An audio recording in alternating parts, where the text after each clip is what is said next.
We have our student rep tonight. That's great. Okay, so I'm gonna call us to order at 6:03.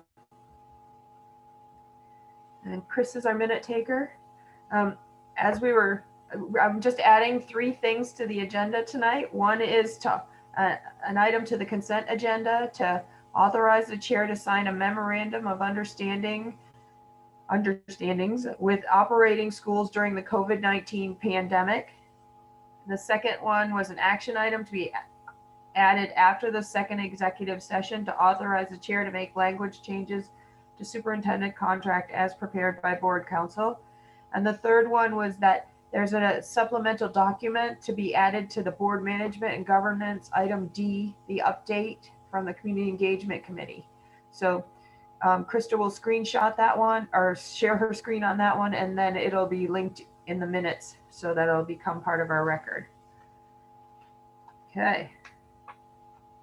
Hi, everybody. Let's, oh, Rob, would you be willing to kind of try and keep track of time tonight? I'll try. All right. Thank you.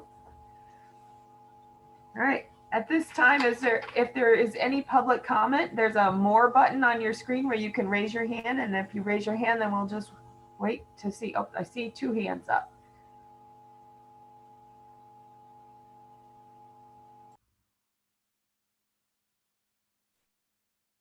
All right, Herb, you should be able to go ahead now. Yeah, hi. Hello, folks. Thanks for allowing me to participate here. A couple of thoughts. First, I'm not entirely clear about the agenda, Don. My understanding was that the board was going to receive the report of the facilities feasibility committee, as well as the minority report submitted by Jeff Meller. But it wasn't linked, and it's my impression that the report and the minority report haven't been circulated, so not entirely clear whether that's still on the agenda. So I have some comments, but it would be probably helpful to know. I know folks don't like to have dialogue with community members, but it'd be helpful to know whether that item is still on the agenda. It is still on the agenda. The report was not completed at the time the agenda was out, so it was sent under separate cover. So it, like the community engagement item, will be added to the minutes and it'll be there. So it is still on the agenda tonight. Okay, so then I have some comments with respect to that. I think, generally speaking, I think the board had a great plan back in January around how they were going to review and deal with the issues that Patrick was raising around financial sustainability of the district. And a lot of the focus that Patrick made was around, identifying schools that you might be able to close to save some money so you can do better programming. And you had a good plan. You had the community engagement committee, who was going to obviously engage with the community about these issues. And then you had a financial feasibility committee. The problem is that I think, I can't read your mind, but I suspect that what happened isn't quite what you intended in terms of having some sort of rigorous review, not only of the financial issues, but also, and I'm thinking of Dave Sharp's suggestion, the programming issues around, because it's a joint financial and programming issue. If you're going to close schools, what is this going to mean? If you're going to keep them open, what is this going to mean? And what are the options? Unfortunately, what we are at right now, as I think the Financial Feasibility Committee's report. And I think Jeff Meller, frankly, did a great job in outlining some of the difficulties that they had. They didn't have financial information, so they really weren't able to deal with their charge from the board, which was to deal with the whatever 18, I think, essential questions. So now you're at a point where you don't have that information. Patrick's been charged to come back in early December with a recommendations, which I kind of assume are going to be narrowed based on what the Financial Feasibility Committee has recommended, but without really the kind of review that my sense is the board had anticipated when they started this whole process back in January. So I really think you need to take a pause. You know, you can go, there's one or two ways to deal with this. You could either try to, you know, just, you know, count the votes, both on the board and in the community, and there we go. Or you could try to reach some sort of consensus among, you know, diverse viewpoints. And we're, you know, frankly, I don't think we're anywhere near that. And I would urge you to take a pause, try to acquire the information you as board members need in order to make some decisions, and then really try to develop some consensus around this issue instead of,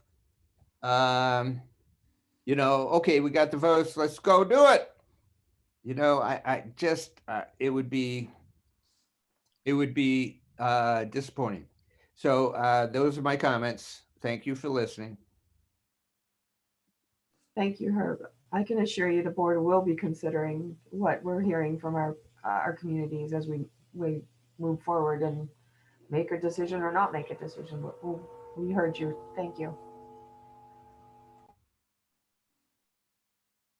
Hey, Deirdre Kelly, you should be able to go. Sure. Hi, good evening, everyone. Thanks for all the hard work that's happened for so long before this meeting and afterwards.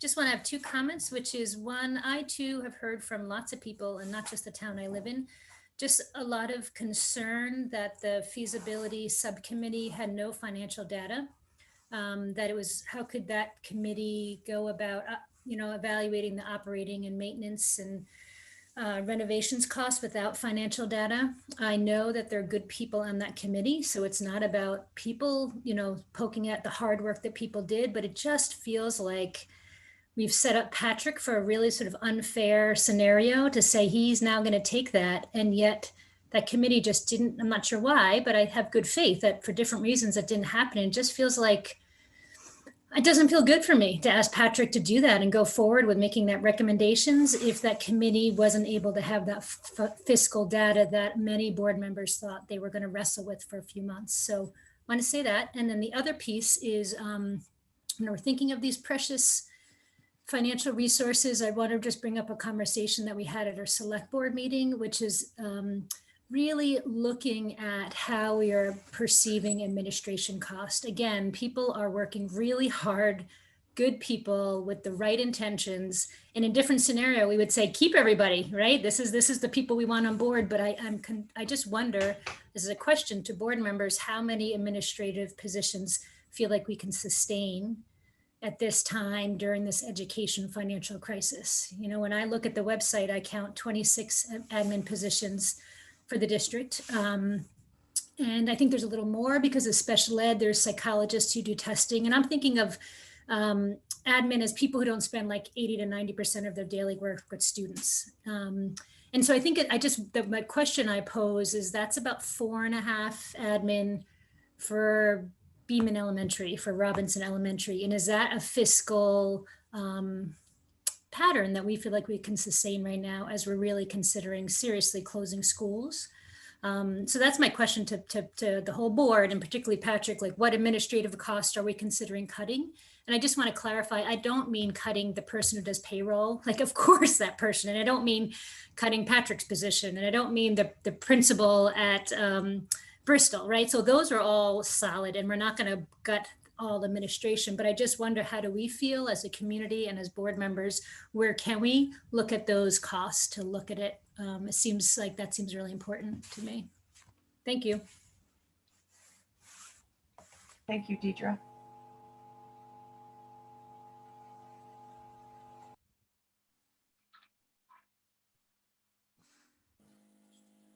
It looks like there's one more, Patrick. Yep, I just saw that. Mike Fisher, you should be able to go. Good evening. I think I have a comment that's sort of on a higher level, not particular to this meeting or the decisions in front of you, but I guess I also went to the Lincoln Select Board meeting the other day, and it just reminded me of something that I felt compelled to say, and that's really to ask you to consider changing your virtual meeting format and practice. I attend a lot of virtual meetings and participate in them before the Green Mountain Care Board, today before Department of Financial Regulation, and as I say, last week before the Lincoln Select Board. And I have a fear that a format or practice that does not allow the public to be seen or to see each other, let alone not see documents that are going to be discussed in advance, may convey, I fear that it conveys that the board does not value community participation. Now, I know that's not true. I know that the board members have a deep appreciation for the public's, for the community's perspective. I'm afraid that your practice conveys otherwise. Thank you. Thank you, Dave. I'm sorry. Thank you, Mike. We actually are discussing our communication structures tonight. So a little later in the meeting, you may hear us talking about that very item.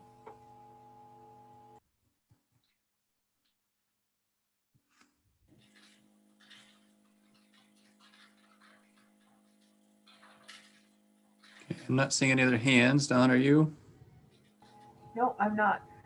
I'm wondering if somebody could resend the link agenda to Kristen Blanchett. She's texting me that her link is not working, and I really need to attend to you all here. I got it. I'm here. Oh, there she is. Yay! Yeah, but the meeting number and password don't work. You can click on the link and get in, but my computer was a little malfunctioning, but the other stuff in the agenda doesn't work if someone else is trying to get in that way and they can't click on the link. So I just wanted to mention that the meeting number and password don't work, but Okay. the clicking on the link did. So anyway, just letting you know. Okay, thank you. All right. At this point, the next item on our agenda is an executive session around Title I, BSA 5313A3, employment of an employee. Under that category, we don't need to determine premature knowledge, would put us at a disadvantage because we are talking about an employee and their employment. So we just need a motion to go into executive session. We will leave this meeting and go to the Zoom #1 executive session link that I sent to board members. So moved, Sarah McLean. Okay, I second, Andrew. Andrew. All right. All those in favor of entering into executive session under Title I, VSA 5313A3, employment of an employee at 6:17, please say aye. Aye. Aye. Any opposed? Okay, any abstentions? All right, so we'll see you in the other meeting. All right, and Don, I'm going to need to leave this one running so people can come back in so the link is still good. So I'm going to go jump on a different computer. So I may need just a minute to do that. And you got the link, right? Yep, I did. And I'll pause this recording. Okay, thank you. Bella.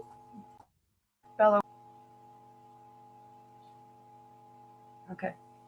Oh, and I see Hannah has joined us. Hi, Hannah.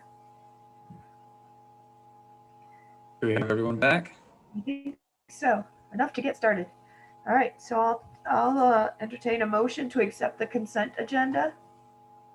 So moved, Sarah McLean. Second, Steve. Steve Rooney seconds. All those in favor of approving the consent agenda, please say aye. Aye. Any opposed? Any abstentions? Okay. Moving on down to executive limitations monitoring report. The first item is to accept the monitoring report for 2.6 asset protection. I move to accept the monitoring report. Krista? Krista? Second, Steve. Steve, second. All right, any discussion?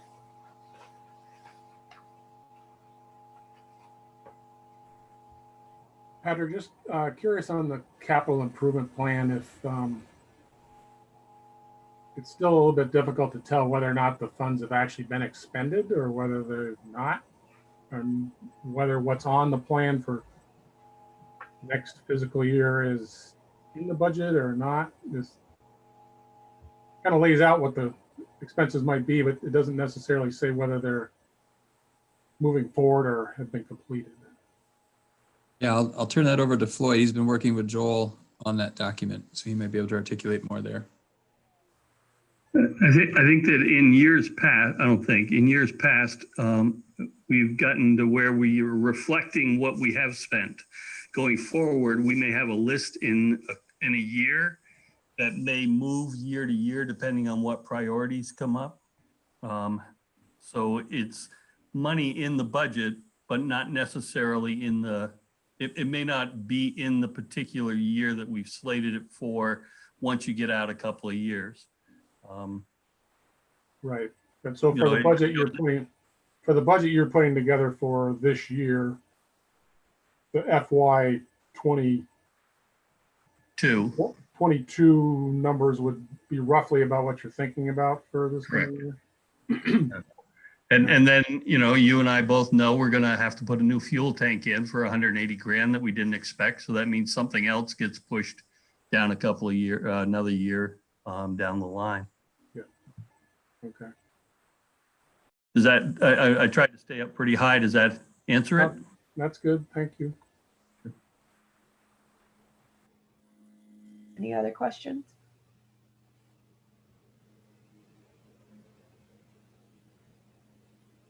Dave. So I saw the report, I believe, I'm trying to find it while we're talking, on Robinson School. But I'm wondering why the reports for the other schools were not included. Yeah, I'm not sure which report you're referring to, but typically when we're showing the evidence, it's often not an exhaustive list. So if we included every report for every school, this report would be several hundred pages long. So we try to, by way of example, select a few different reports to show the kinds of if it's a safety audit or some other inspection that happens as a piece of evidence, but not as an exhaustive list of all of the reports that we get for everything. So that would be why you'd see from one school, from others. But we did, so the feedback from last year was to create a list of inspections and reports that are generated on an annual basis, which we did. So that you have a sense of those sorts of things. And then again, we gave just a sampling of some of those reports. So thank you. I don't know if the facilities committee looked at the projected capital needs and costs of all the schools in their considerations about closing schools or not. As a board member, being shortly to being asked to consider closing some schools or other schools, it would be helpful for me to know that. So maybe you could send those reports to me under a separate cover. I guess I'll want to just be clear. Are you wanting all reports for all schools from the past calendar year? So Patrick, I think Dave, are you actually talking about the capital improvement dollars for the other schools? Yes. So those are in that spreadsheet. It's not just Robinson. Oh, I see dollars amounts.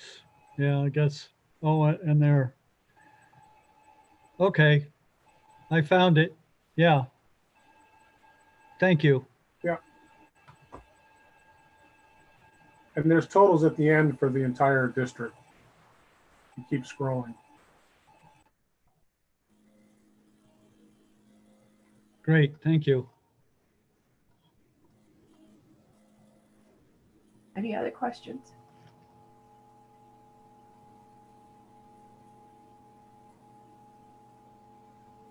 Okay, I'm going to ask you your 2 questions, and then we'll make a motion to accept it. So, based on the information provided, if you can just show me a thumbs up, does the board find that the superintendent's interpretation is reasonable? Yes? Yes. Okay.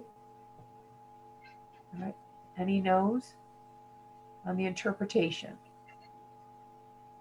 Okay. Yes. Based on the information provided, does the board find that the data demonstrates accomplishment of this interpretation? Thumbs up? Yes. Yes. Yeah. Yeah. Okay. All right. All those in favor of accepting the monitoring report for 2.6 asset protection, please say aye. Aye. Aye. Aye. Any opposed? Any abstentions? Okay, that one passes. Next one was an update on the financial report. The link was included with your agenda. Dave, I know you had some questions, and I did forward them on. I also tonight sent a message out to everyone so they got to look at the AP and payroll plans about, if you have questions and things. So I want you to go ahead and look at that sometime, because it did reference a 3-day before the meeting for questions on those things. So just be aware of that in the future. If you're asking questions, we've set up a process and agreed to it. So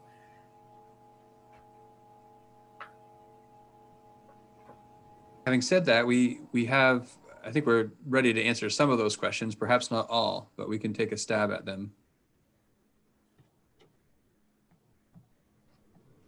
since everybody doesn't have the questions, if you just want to make reference to the questions, and then with the ones you have answers to, that would be great. All right, Floyd, I'll turn that over to you. Sure. Dave, is it all right if I just punch list through the questions? Yeah. Okay. So question 1, in several instances, debt service costs are exceeding estimates. Why? We took on some additional short-term debt as a result of the state of Vermont allowing an additional month for towns to make payments. Compounding that issue, one town was late in getting their reporting to the state, which delayed our payments to us by another 2.5 weeks. We were into our credit line pretty good, almost 2.1 million. We're currently at a 0 balance. So we took a pretty good short-term short-term access to our credit line relative to the cash not coming in per the governor's order.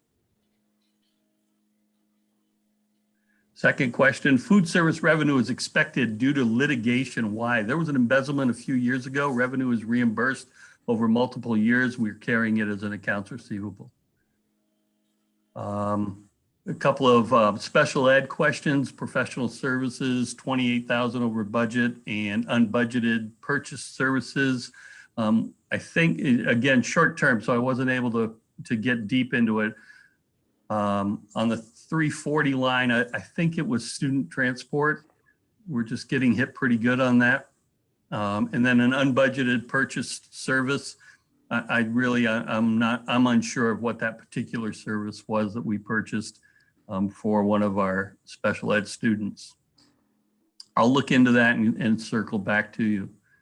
And I can talk sort of historically, bigger picture about special education spending in general.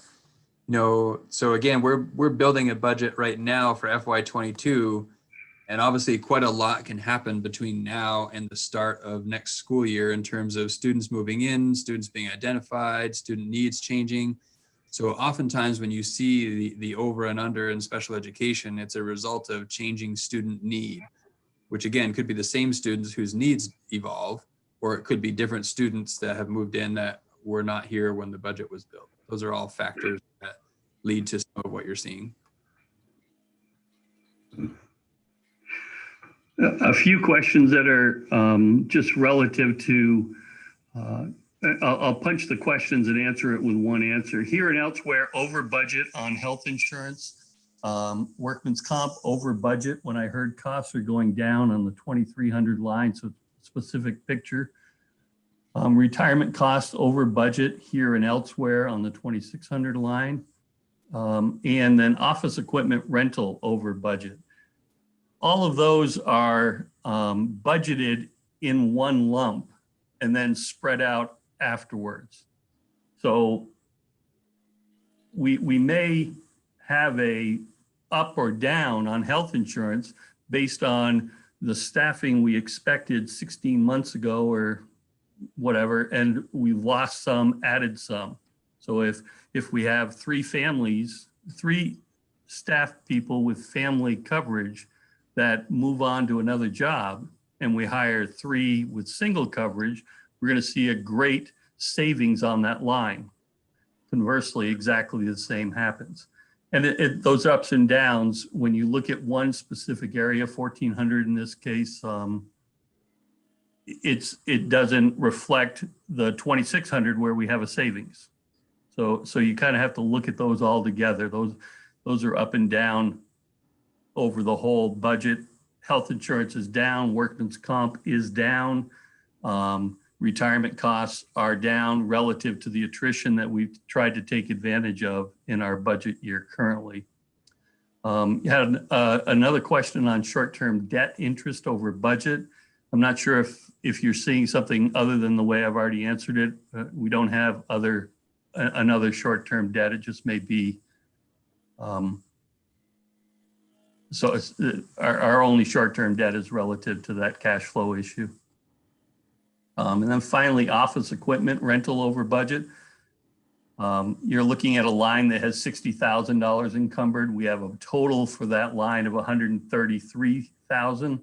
So what you're seeing is just one line that's showing more money encumbered against that $133,000. Over the whole district, we're still under budget on that line for office equipment rental. But in that one particular cost center, it shows an up. Again, we can allocate for each of the schools as best a guess as we can this early out. But if we need to replace office equipment through the rental, then that school or that 2600 is gonna show a little bit of a hit. Tried to stay pretty simple on my responses. Please dive in if you'd like. No, thanks a lot. If I have more questions, I'll shoot you an email. I'll shoot one back.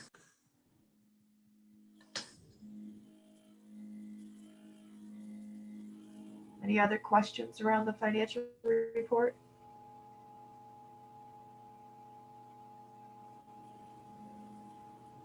Okay, moving along. Update on FY22 budget.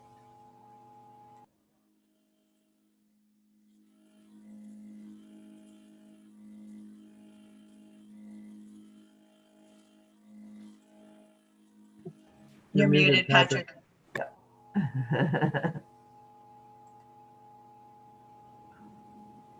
All right, I just did what I said that you couldn't hear.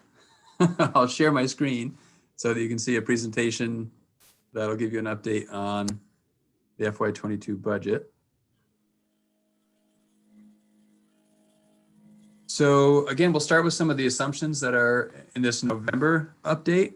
So again, with this assumes that we're not filling one-year positions or some of the positions that were not filled coming into this year. So that equates to about 9.8 FTE positions. That hasn't changed since last time. This does now assume a drop of equalized pupil of 3.88. So the hold harmless at the legislature was on our average daily membership, or ADM. So we've now plugged that in a little more precisely into the formula that we use to estimate our equalized pupils. And that showed, instead of a 0 change, a drop of 3.88. So not a significant change in terms of number of equalized pupils. But again, with each of those equalized pupils comes around $20,000 in spending. So it does add up pretty quickly. It still assumes the same fund balance from FY20. It does assume a new spending threshold. So by statute, the spending threshold formula uses NEEP index. So it's the New England Economic Program, I think is what NEEP stands for. So it's an inflation figure that is factored into the formula that produces a spending threshold. I'll say the effect that the NEEP this year had on the spending threshold, we're projecting means that our spending threshold remains basically flat. So that's a bad news situation because that means that's that much less that we can spend per pupil before a penalty. I'll talk a little bit more about exactly what that change is in a few minutes. It assumes revenue, just as it did last time, so no change there. But what did change is the healthcare premium increase. Last time we were using 15%. This now, with the revisions and the updates we've gotten in terms of what to project, this assumes a 10% healthcare premium increase, which it's sort of sad when we're excited that it's only 10%, but we're excited that it's only 10%. So my recommendation effectively stays the same around use of the fund balance. The less we can use this year to have our budget end up where it needs to be, the better off we're going to be for the following year, which looks really, really challenging. And we want to, again, work to stay under the spending threshold by a relatively safe margin. Last time, I think I shared that the estimated roof replacement was 1.5 million. I think that was an error. I think that lifted half of the cost. If you look at the capital improvement plan, it shows over a 2-year period, 750,000 in each of those 2 years. So the actual total roof replacement is probably closer to 1.5 million. So that's a different number here, which is the reason this is included here is to explain why putting money into the capital reserve is a good idea, because we can anticipate some needs are going to exceed what we have budgeted to address. And again, just, the less we apply now, the better off we're going to be in addressing FY23. So jumping into the figures, the new proposal is to use, instead of 100,000, which is what we had proposed last time, that we use $500,000 of the fund balance to offset taxes. And that's a direct result of the change to the spending threshold.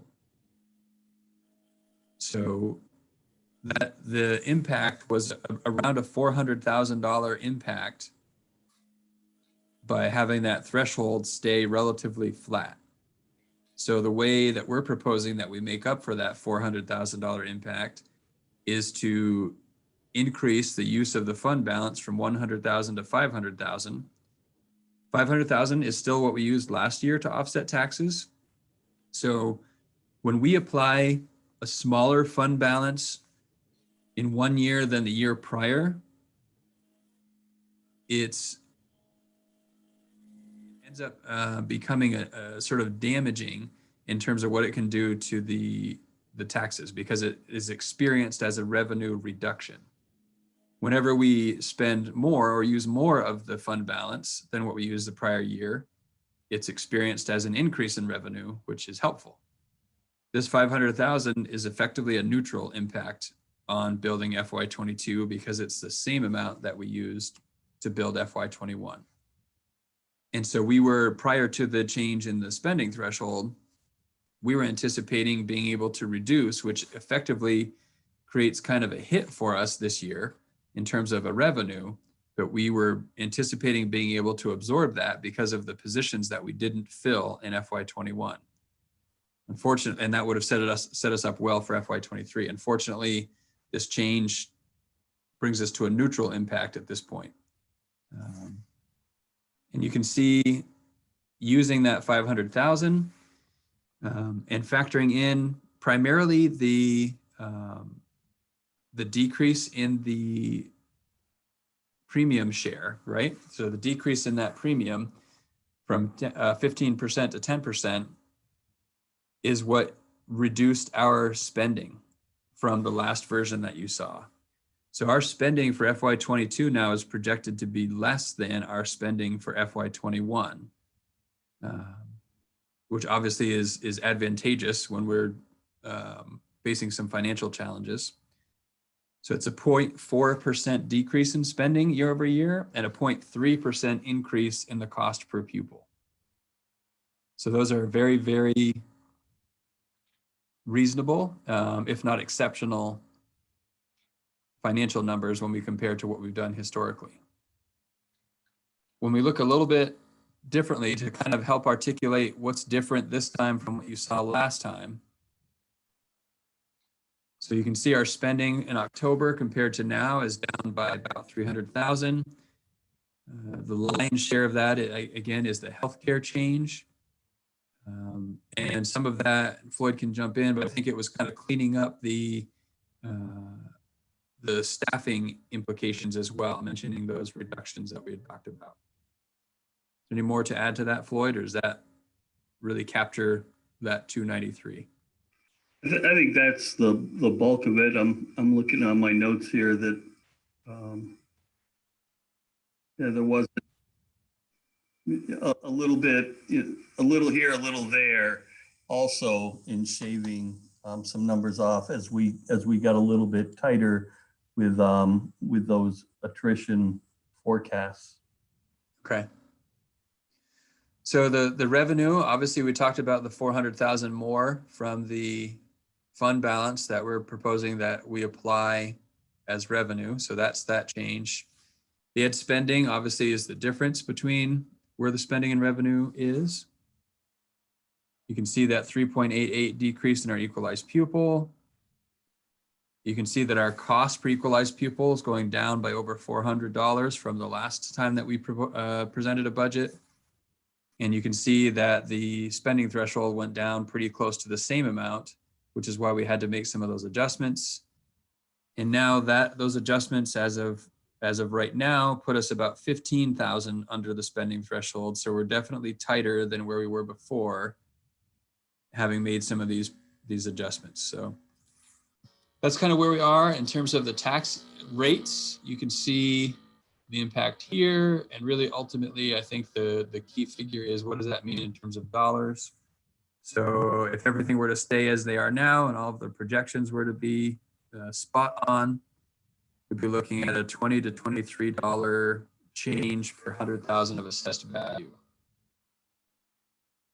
And again, so as we've seen in some of the other figures, this really is for about 1/3 of Vermonters. 2/3 would pay less of an increase because it would be income sensitized, but they would still see an increase in their taxes.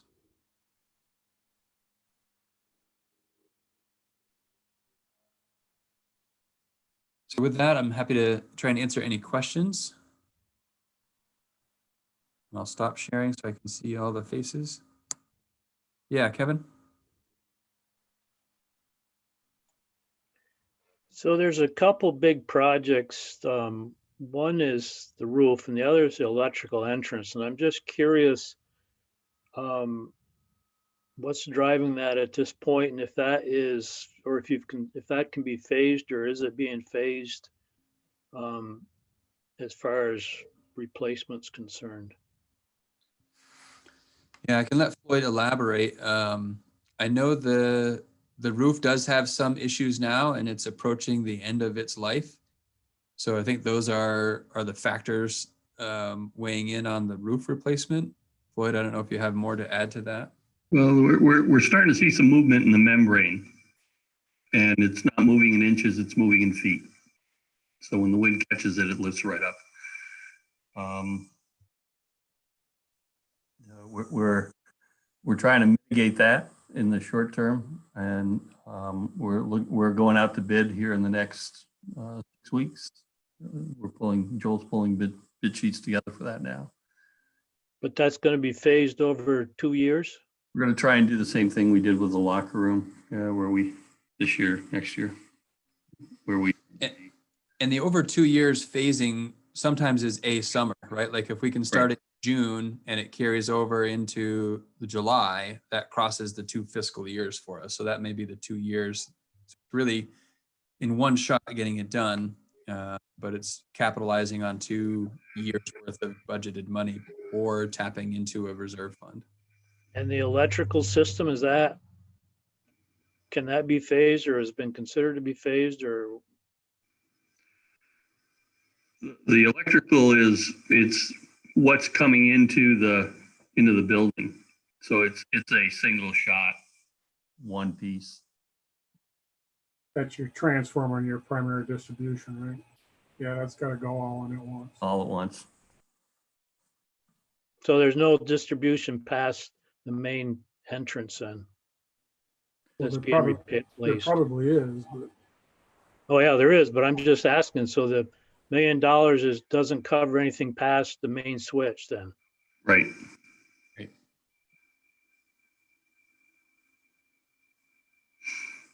Having said that, we have done, when we did the locker rooms, that was upgraded in there. We cleaned that up pretty good. Take advantage of the small jobs to improve the and what's inside. But you're exactly right. That's just to get us to the main breaker. The rule of thumb we've been operating under is if we take a wall apart, we fix what's behind the wall, because we don't want to just, put new wallboard or put new over old that we're going to have to approach it or attend to at some point. So it slows the process a little bit, but it's doing it the right way so that we don't, spend bad money after good. Yeah. Place some copper in the locker rooms that we didn't have the confidence will last as long as the work that we had done in there, and it would be pretty unfortunate to have a ceiling choke next summer on that locker room because we didn't spend another $2,800. Patrick, we had a similar cushion on the threshold last year. You were like within 10,000 or 13,000 of the threshold. Was that too close for comfort? Do we need to think about another 50,000 out of the fund balance, or? We may need to. It's early enough in the process that I think it's worth sitting where we are now, and let's see how the numbers continue to change as we get more information. It's a little close for comfort, except that our practice has been to really look closely at taking advantage of attrition that's generated. I think we can expect, even without the career change being offered this year, we can expect every single year that people leave our school district for a variety of reasons. And if one person chooses to leave, that from a total compensation standpoint, if we don't fill that position, we're looking at, 60 to 80,000 plus in savings. So that 13,000 can pretty quickly become 80 or 100,000 with one position. So that's what gives me some comfort in being that close if we need to be, rather than, force a reduction that may have been unnecessary in the end.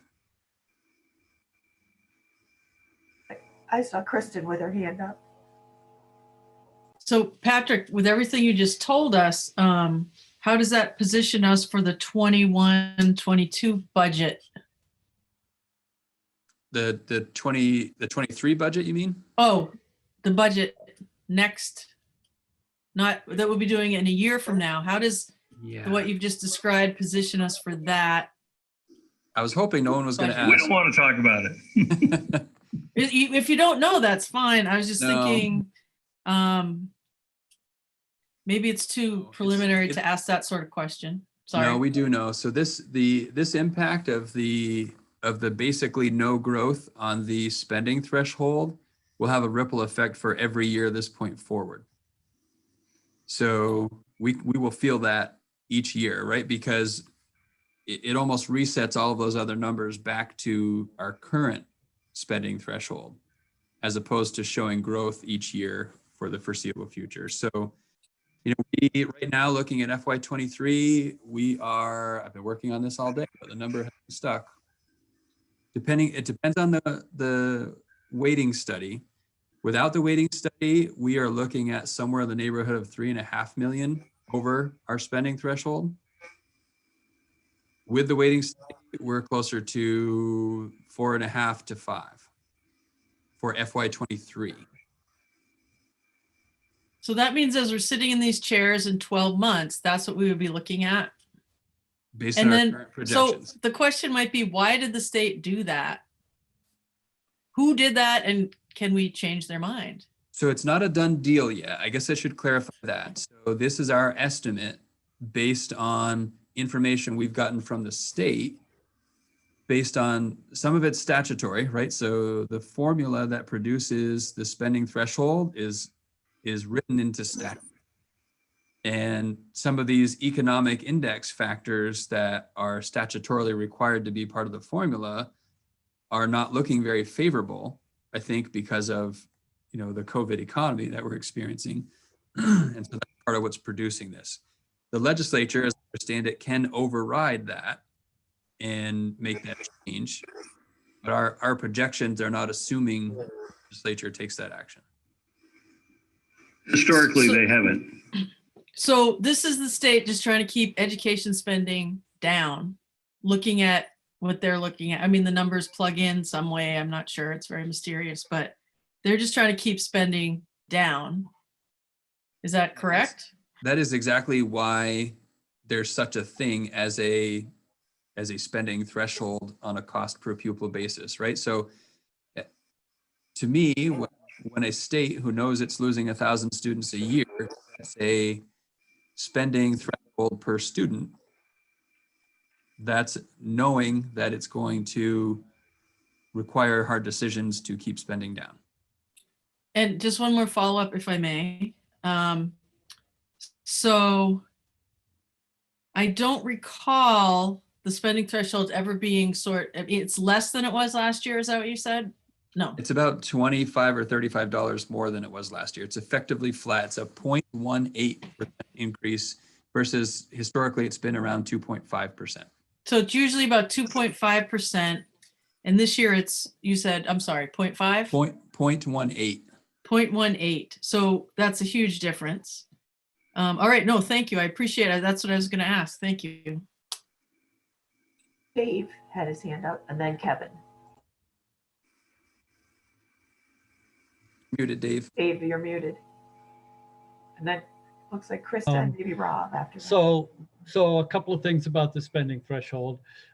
You recall No Child Left Behind, and it's designed to make sure that every school would be a failing school by the end of the process. And this high spending threshold is a similar process by pegging it to the NEEP index. It was a terrible thing the legislature did a few years ago, and is projected to have more than 30 school districts exceeding that spending threshold this year. Maybe with the COVID relief that the pupil count has granted school districts across the state, that number will be somewhat less. eventually this year, next year, the following year, there will be enough legislators representing enough school districts that are exceeding the high spending threshold to make them readjust. So while the legislature has tinkered with the high spending threshold nearly every year I was there, this latest pegging it to the NEAP is the worst.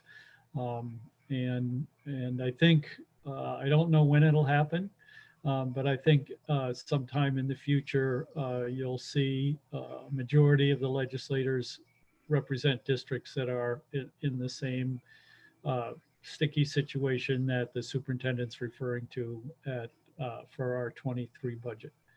The other thing I would ask about our spending per pupil, I would like to know why we're spending above the average for the state. 19,000 or 18.5 is a lot of money per pupil. And we should be able to find the economies within our system to be at $16,000 or $17,000 per pupil. So I want to know why we're spending 18.5 per pupil when other districts are finding ways to spend considerably less.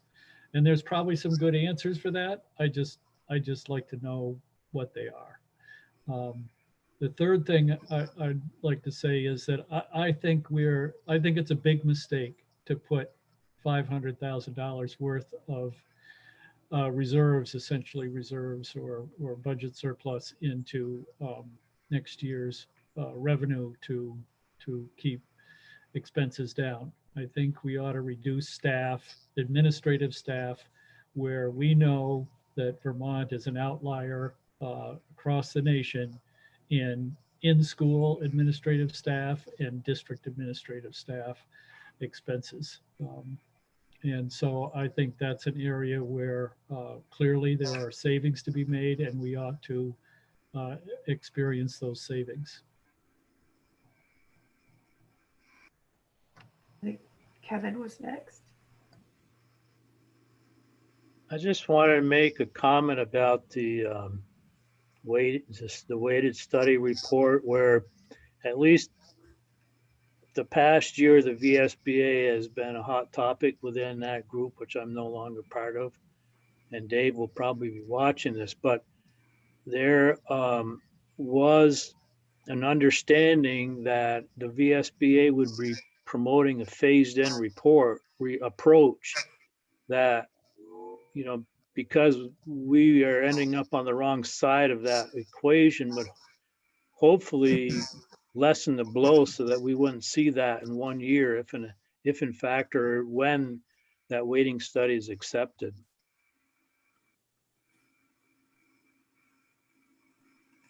Yeah, I don't disagree at all. That's a likely outcome. It's just one of the many unknowns. Seems like a reasonable approach. Rob, you had your hand up, and then Krista. Where'd Krista go? Oh, there she is. Yeah, Patrick, I guess the hold harmless, that seemed like a false promise if we're still considering losing 4. You know why that is? It's another formula. So the hold harmless was on our average daily membership. It was never on our equalized pupil. In our first sort of pass at the budget, we just assumed hold harmless. Let's assume that's a 0. That's a flat equalized pupil count. In actually plugging in the ADM at a flat ADM into the formula, it produced a slight decrease in pupil. It's much less than it would have been without the hold harmless. I'd close to 30. Probably teens. What were you saying, Floyd? Above 25 would have been the drop this year. We would have been another 480,000 upside down. So it absolutely has a positive effect on building FY22 even though it didn't, keep our equalized pupils exactly flat.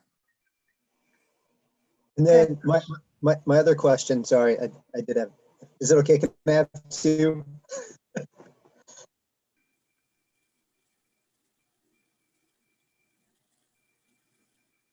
I think he's frozen.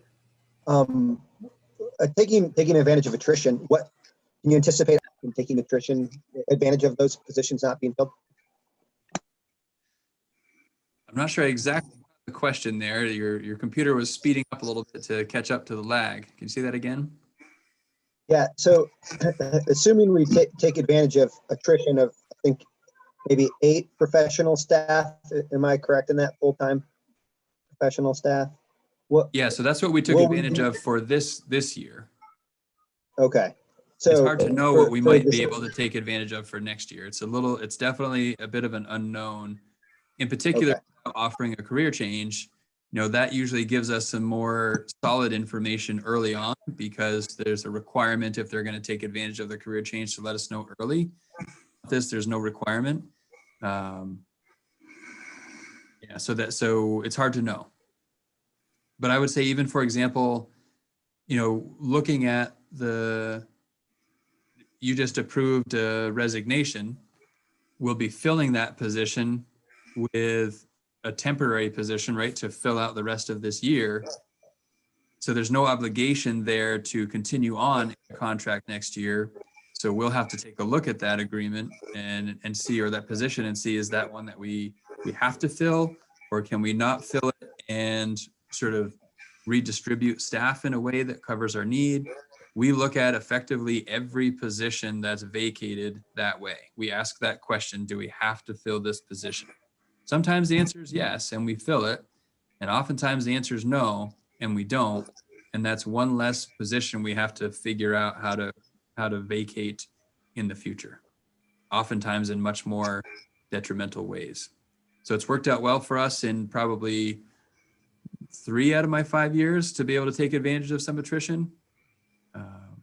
And hopefully it can serve us well going forward. Okay, I'm going to go to Krista next, and then Steve. Thanks for waiting, Steve. Thank you, and sorry again that I have no good working video. So, this is not my forte. Budgets are not my forte, so I need a little help understanding some things, but it might also be things that community members might need help understanding as well. And one thing that I'm struggling with is how we square our long range planning process and projections with where we are for next year, because it seems like the target keeps moving, or the projections keep changing so drastically. And so, maybe it was the summer, we were thinking like, wow, we're going to have to make up $1.2 million. And now we're ahead of the game by a little, but we're still, we're not needing to do that. And then what does that mean for next year if we're thinking, we might need to make up $3 million, but will we be in this same position next year where we say, oh, but wait, we had attrition, and we had different estimates on healthcare or those sorts of things. So I think what I'm grappling with, and not in a critical way at all, but more in a, how do we understand this in the context of the big picture, is what are the main reasons why the numbers have changed so dramatically? How does that change our thinking about our long range planning, and what can we help our community understand about that? That's one question I have. And then another question that I had was I was wondering what you're thinking is, Patrick, on Dave's ask about our spending being higher than other districts, and if you could answer that. So I don't know, those are, the first one's really big and sort of all over the place. Second one's a little more specific. That's interesting. I would almost see the two questions the other way. I'd be maybe. more specific as to what the financial changes have been and less specific as to what the spending differences are across districts. So maybe I'll answer them in that order. Okay. So for me, we've identified a few. So there was a legislative change to hold districts harmless for their ADM. That had a huge impact on the 1.2 million that we were expecting to have to find for next year. Then there was a change at, you know, a level beyond us. I guess it's a state level is the most accurate way to describe it, of what was assumed to be a 15% increase in healthcare insurance dropping to 10%.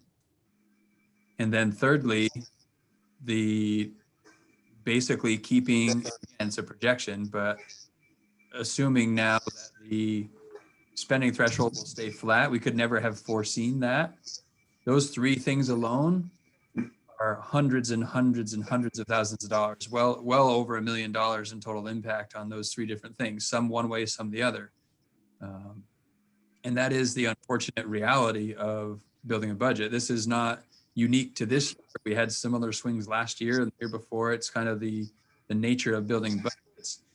And that's why we're pretty quick usually as we're making projections to let people know these are projections on top of projections. The one thing we're sure is the numbers are not exactly right. The other thing we can be very confident about is the trend is accurate. You know, if we think back to 3 budgets ago, I can remember sharing with this board, I'm concerned about our projection, our declining enrollment. We're going to have to be reducing positions. It's difficult. And in 5 years, we've reduced 37 positions. Going into next year, that doesn't include the 9.8, I think it was. So now we're creeping up on 50 positions that we've eliminated through attrition mostly, which has been great.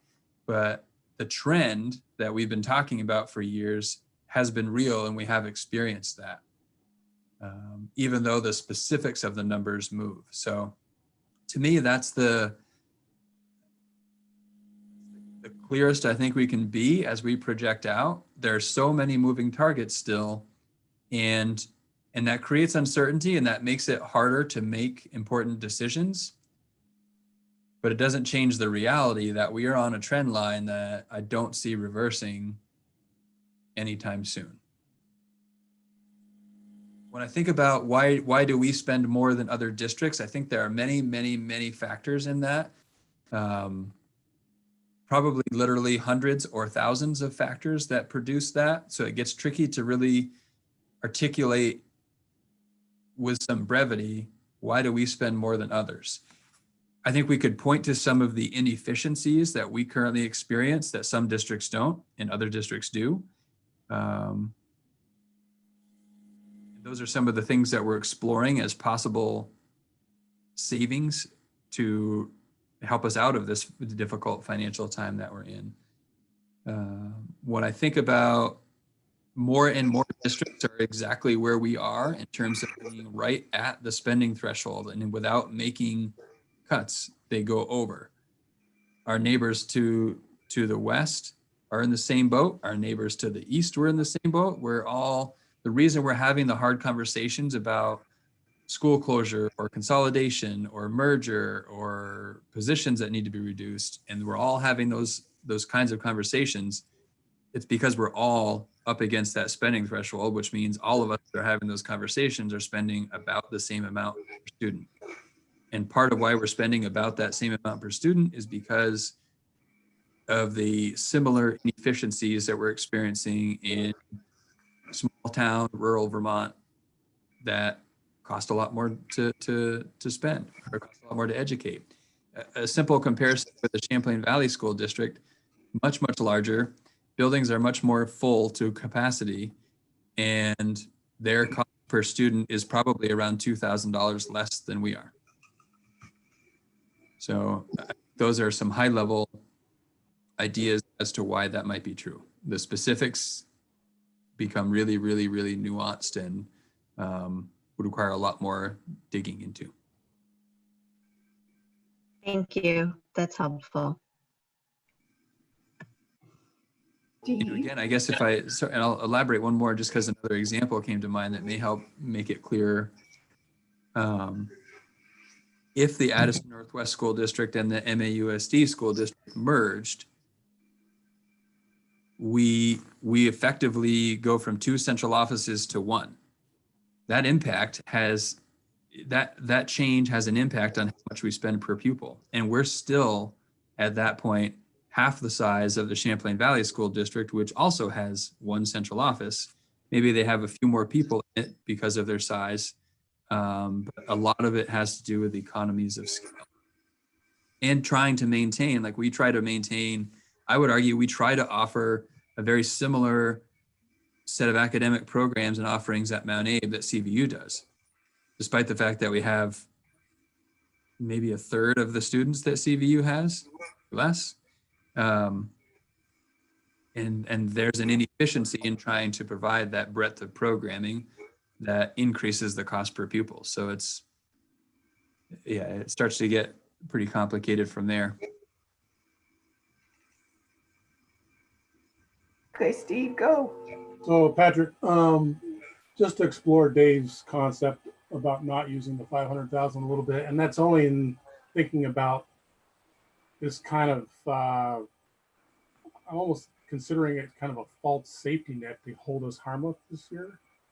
I mean, it's saying, okay, you don't really have to deal with the hard problem that's the facts on the ground that you have fewer students this year. We'll let you pause that problem, but we won't necessarily do that next year, and you'll be dealing with double the problem instead of dealing with it incrementally that we could possibly do this year.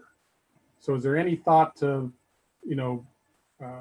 biting the bullet and taking a little pain this year to prepare us for not having to be twice as, in the cost-cutting mode for 23? Yeah, I mean, I think there's some logic to that.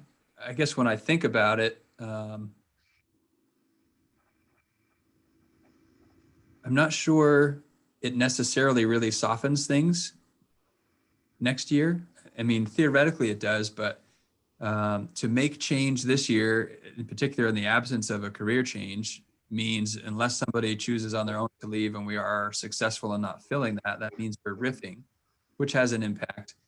And I think while we're in the midst of conversations that are trying to resolve our long-term financial challenges, to make decisions that aren't really necessary to get the next budget to pass, I saw it as an opportunity that sort of buys us time to understand what our future needs are going to be and to create a long-range plan to address those.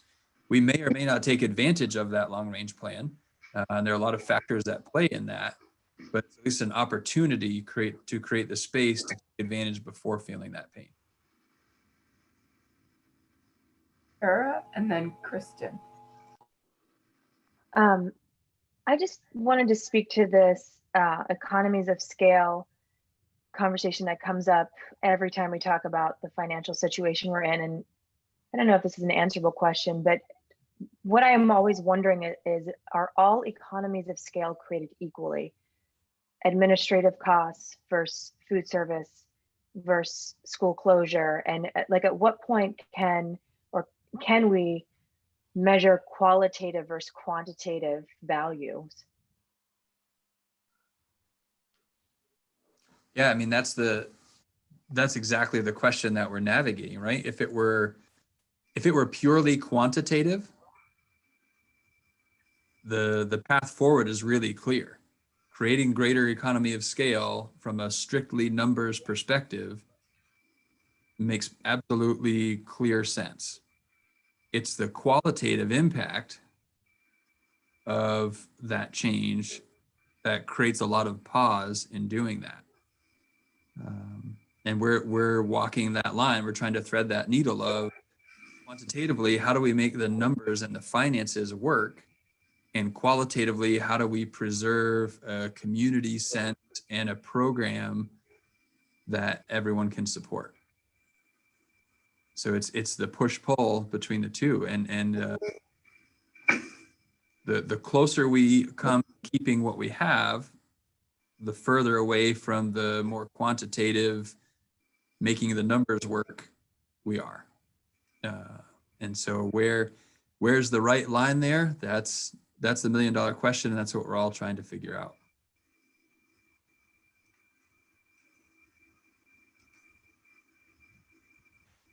Kristen? So I just had a couple of points. So the main thing, the important thing is equity for students, right? So I just want to put that in the center of our conversation. And just to what Steve said, putting out something that would raise taxes more may be voted down. We might have to come back and do something anyway. And just thinking of community members, hoping that this year is the most difficult and egregious fiscal year for people, the jobs come back next year. Maybe it makes sense this year to keep taxes down from that perspective. And maybe we don't have a crystal ball on any of this, unfortunately. Community members will be in large doing better next year, or the legislature or the federal government come up with some ways to help schools. And then just one last point from something that was said before. I hope that cuts that we have to make, whether we make them this year or next year, we diversify those. I don't think there's one thing to cut over anything else. It's going to have to be everything, I would imagine. And that if we stay thinking in a complex, non-rigid way, if the district does, and we don't make things simplistic, I think next year, a little bit of everything has to go, right? So anyway, again, just thinking of the community, and hopefully this year is worse for most people than next year. Yeah, and I guess for what it's worth, and those of you that have been on the board for a while, we've had these conversations far too frequently. When I'm looking at the need to reduce positions, I always look at it from a perspective of impact on students. Now, we may disagree on what the impact on students is and what positions should go or shouldn't go. But by the responsibility I'm charged with, that decision of which positions stay or go rests with me, because I'm the one that holds the responsibility for achieving the ends. And I find value in conversations about which positions. But I hope the takeaway is, when I make those decisions, they are always based on what I think is going to serve our students the best. And some people place a more value on administrators or less value on administrators. Everyone has their perspective on that. And at the end of the day, one decision has to be made about what positions go or stay, and that has to rest with me. And it's always motivated by what I think is going to best serve our students. I just want to add, the reality is you are the only person in the entire organization who really understands what it is that any one position holds for work. So when that position is gone, you're the only person who can then redelegate those tasks. So that's, I think, also, I don't want that to be lost on people. When you make that sole decision, it isn't just because of the title. It's because of what are the nuances of what that person does in other ways that now have to get redelegated out to other people who are remaining. So I think that needs to be really thought through, and people have to always keep that in the back of their minds.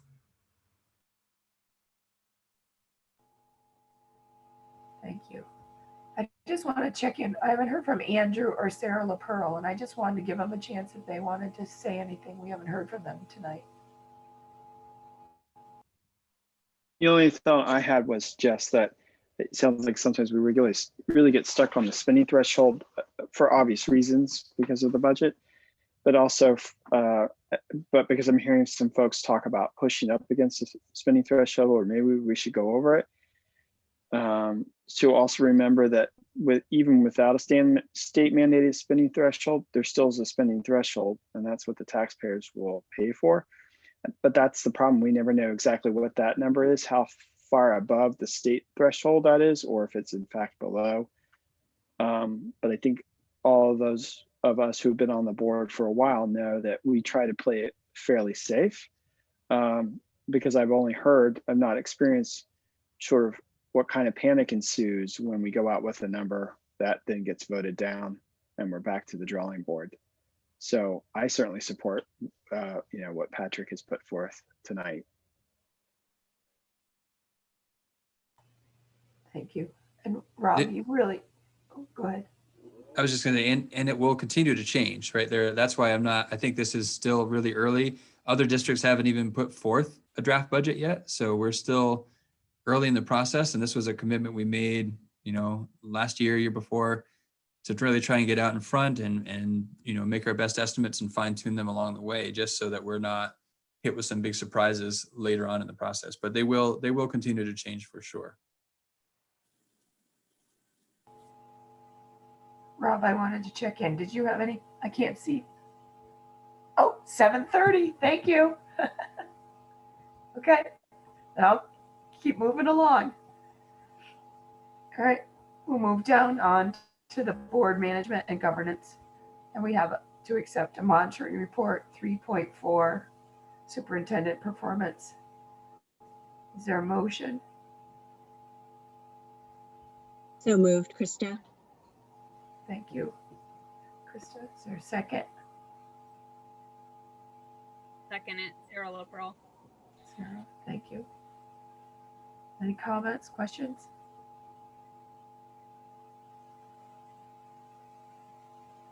Rob.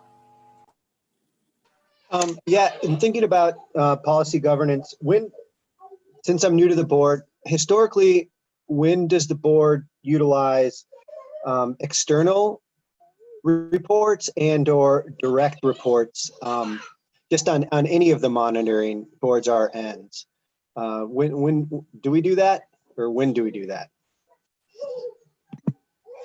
So it does happen now, like we have an external monitoring when we have an audit, because that's somebody outside of the organization to do it.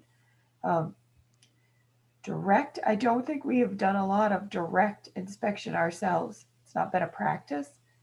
And years ago, we invited the federal mediators in, and they provided us something very similar to an external report that the board used to do that.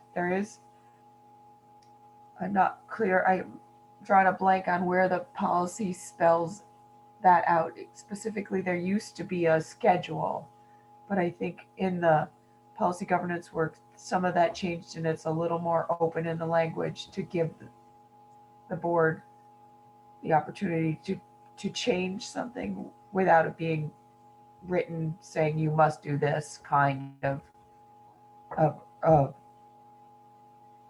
my God, I'm drawing report, or I can look for the language in the that I'm speaking of. I'm drawing a blank right now as I think about it.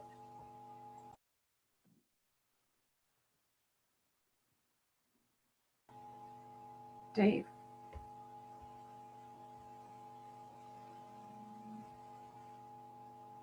No, you're muted. So thank you. It was a terrible year. It's completely unrealistic evaluation of the superintendent with regard to ends. Even in his own report, he said it was a means report, and that's really all we could possibly expect given the circumstances. While I think the report is not good, I mean, not that it reflects poorly on the superintendent, just we didn't do our job. And I think that, I hope for better next year, both because I hope COVID passes and I hope we do a better job. I think the outside audit is not useful in terms of evaluating the superintendent ends with regard to student outcomes.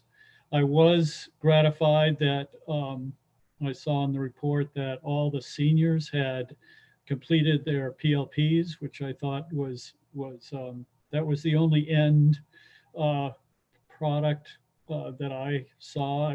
I could easily have missed something. I read it more quickly than I would have liked to. I'm curious, the state Department of Education set a path forward to go into every school district once every 3 years. And I know they started on that process under the previous Secretary of Education. I don't know if that process has continued or whether our school district was one of the school districts that was evaluated. And I think every 5 or 10 years, the New England Board of Education comes in and does a review, which can be a little bit helpful. I don't know how long it's been since Mount Abe has been through one of those reviews. I believe we need an outside review. Either I would prefer this review that the state has set forth on, but if that's not possible, finding some other process where we can have an outside review of how things are going in the school. I'd like to see follow-up survey of students, 2, 3, 5 years out to see how well this education has helped them. I think it's very hard to ask students in their senior year, what did you think of high school? The surveys that I've seen from the school that I taught in with regard to that were somewhat inconsistent. So I think it's a better survey when students have been away from the school for a couple, 3 years, to ask them to reflect back on their high school years. And that would be really helpful, I think. So I think as a board, we have a greater responsibility to evaluate the progress of our students than this report reflects. Like I said, it's impossible with COVID interfering with education the way it did. So I don't find fault with this survey in any respect because of COVID. I'm hopeful that we can do a lot better for next year's report. I think the review you were talking about, Dave, is the integrated field review. So that did happen for MAUSD a couple of years ago. So groups of educators, administrators, et cetera, from other districts kind of go on tour. We sent people to observe other districts, and we had other districts come and do that integrated field review for MAUSD. I think really looking at the education quality standards relative to what we're offering for programming, and that was a very positive review that we received. Always something to take away to work on, but a lot of things to celebrate. Much more celebration, I think, is my recollection of that than areas that were in need of improvement. Yeah, I think Mount Abe's doing a really good job. I'm not trying to say that we're not. I'm just saying that our responsibility as a board is to see that ends are being met, and this report doesn't do that, and it needs to. It actually spoke to some of our elementary school programming as well, and we used some of the information to influence some of the information we provided in last year's ENDS monitoring report. But as you said, because it is only a supposedly 3-year cycle, we don't have anything fresh to provide. But it was very, very helpful to hear from outside folks to give us some input into what we're doing. It was equally helpful to get out of our own district and go ask questions and kind of poke around in other districts to see what's happening. So the process was beneficial. Okay. Well, just to keep us on track here, this we're specifically, it's a board monitoring report here that says, the policy says that the board will monitor the superintendent's performance based on his progression towards the end and compliance with policy. So all this report that Caleb wrote is the board doing what they said in policy. If you want to get into a bigger discussion about whether that's the way to evaluate, then that's another meeting and another time. Steve? I just thought I'd take a minute and commend the administration on just the amazing job you did this year under the circumstances. I just think it was just absolutely fantastic. So, I mean, that's an ends in itself, just getting us to this point. So the communication has been top notch and the programs have been great under the circumstances, and kudos.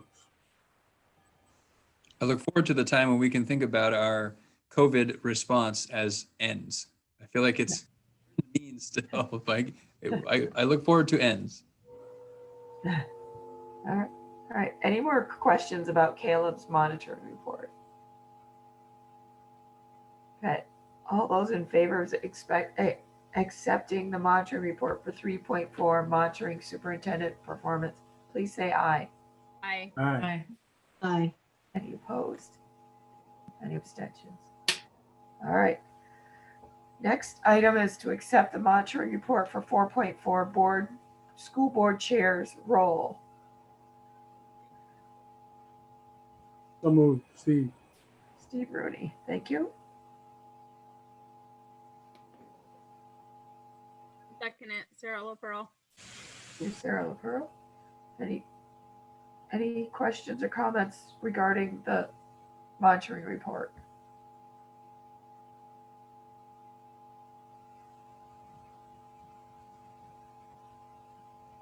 Okay, I'm not seeing any.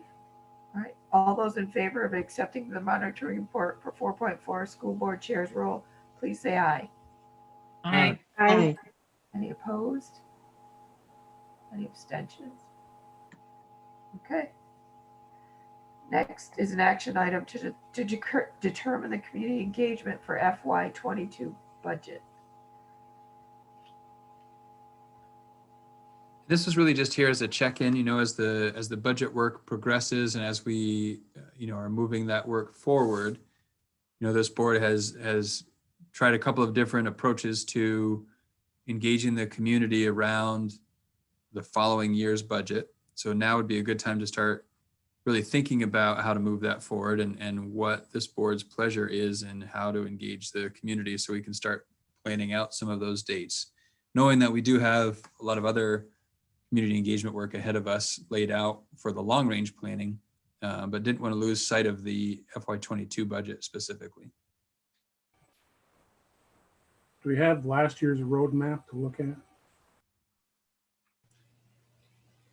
Yeah, I been- can find that. I think it was effective last year. I'm not sure why we would need to recreate the wheel on that, other than to, adjust dates for all the other things that are going on at the moment. Were you asking about votes last year? Sorry, Floyd? Were you asking about vote totals, what the vote was last year? No, just, Okay, how we were going to engage the how we community. did it. Thank you. Whatever steps we took last year, whatever meetings we had, whatever format it came out in, I thought it was well received. I thought it was timely. Krista and then Sarah LaPearl. The one thing I'm just trying to figure out is how to, I think last year we did an information meeting with a Q&A, if I recall. And we did some really good work on putting together the budget in a different way, thanks to a lot of help from Floyd and his team. I thought that was really helpful.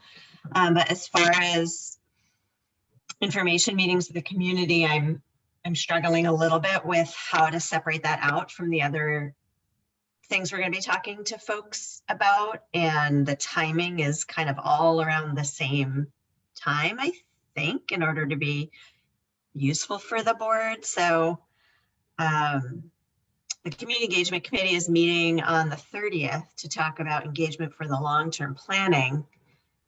Maybe we can nail down some dates then and then see if there's any breathing room, or maybe it's after the new year. I don't know. I know in my own head that the next year's budget and the long range planning is fairly muddled, and I'm worried it's going to be more so for other folks. So I don't know, those are just some general concerns I have.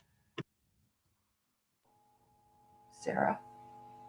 I do think it's important that we continue our great transparency that we had though with the budget and not neglect it. And we should, even the informational, even Patrick doing his presentation that he would normally do at that informational meeting, but maybe now it's obviously recorded. We could have more engagement because it could be easier to come to see it.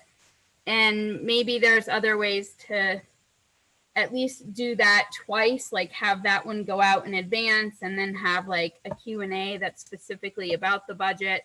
Because obviously it'll probably still be remote is my guesstimate. But I don't know. I don't think we should neglect it. I think we should do a lot of the similar things we did last year that we did a good job with. Sarah McLean. Yeah, I agree with Sarah. And I don't see the problem with Patrick just doing an online budget presentation and a Q&A all in one sections, one meeting, just as would happen if we were in person.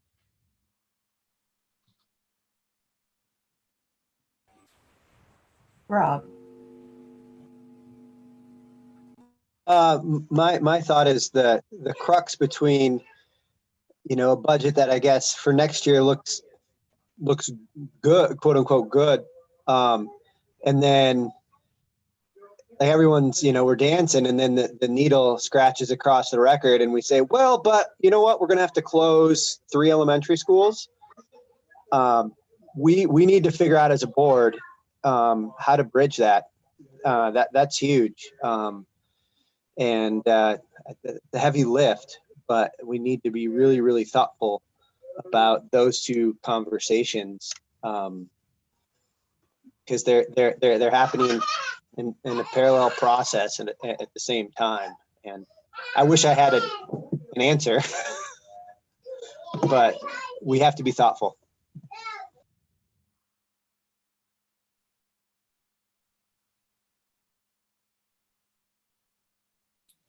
So 1210 and 122 were the budget engagement meetings last year.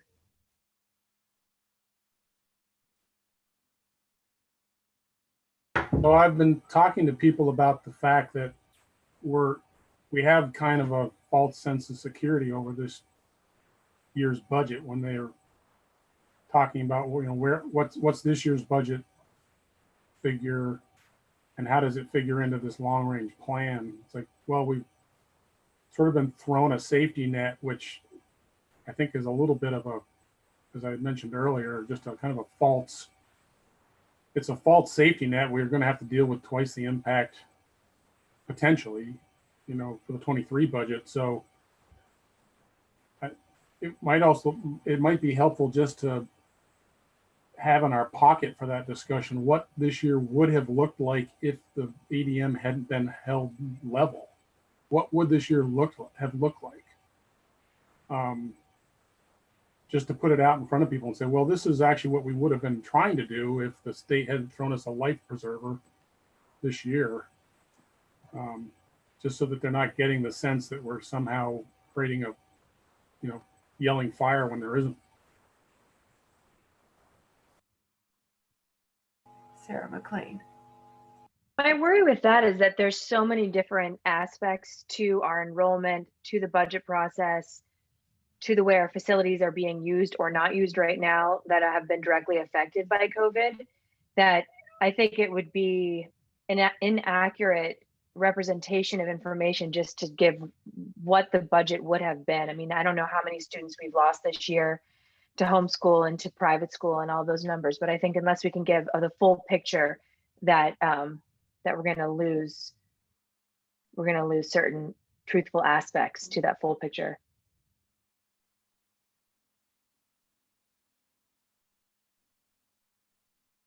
And honestly, that's the hardest part with this whole process. And I think Krista raised the question earlier, even that word truth, right? Like, so what is true today will no longer be true tomorrow. And so truth is a point in time reference.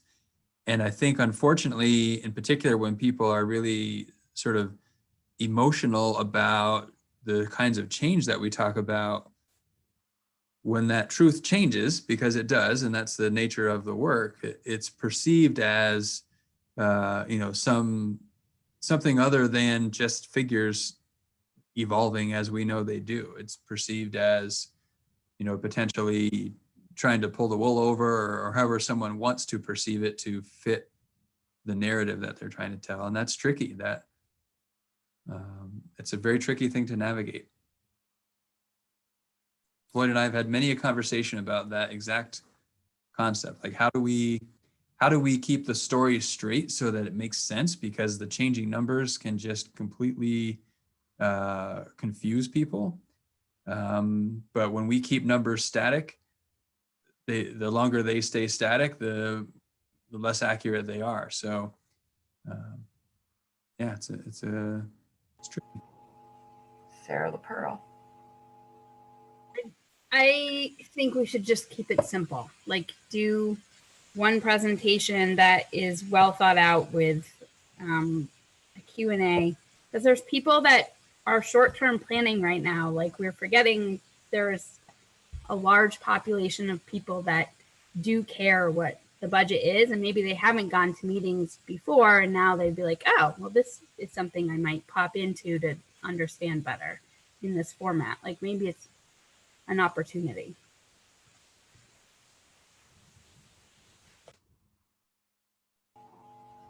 I just want to do a quick process check. It's now 7:48, and we have 25, 27 more minutes left in this meeting, and we have a lot of things to talk about that are still coming up.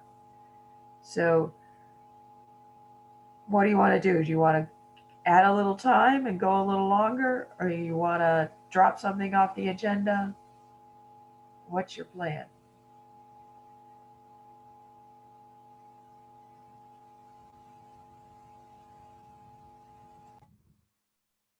Well, I'm in favor of putting in a couple of dates that, like we did last year, and seeing if we can fit them in after Chris's group meets to look at the larger calendar picture at their next meeting.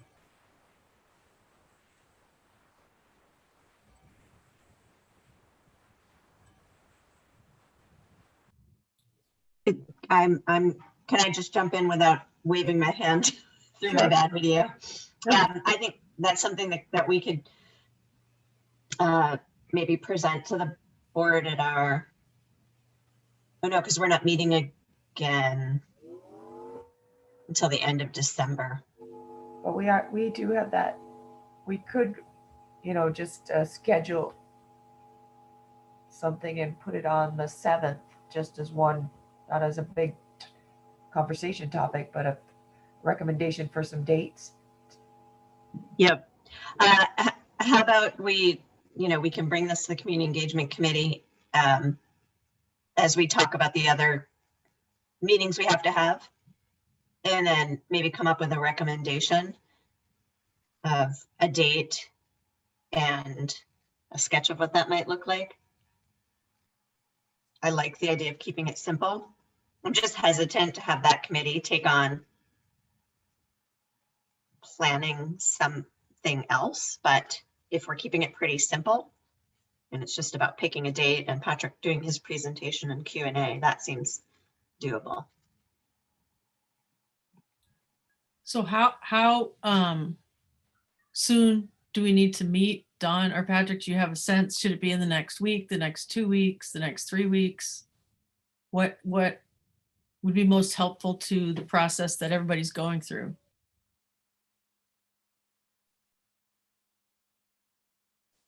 I would be a strong supporter of not meeting before December 7th because I've got a lot of work to do.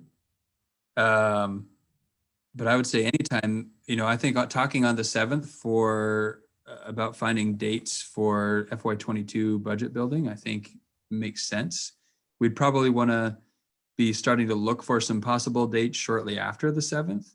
Historically, so if it's a single meeting ahead of the board adopting a budget, we can look to middle of January for that one meeting.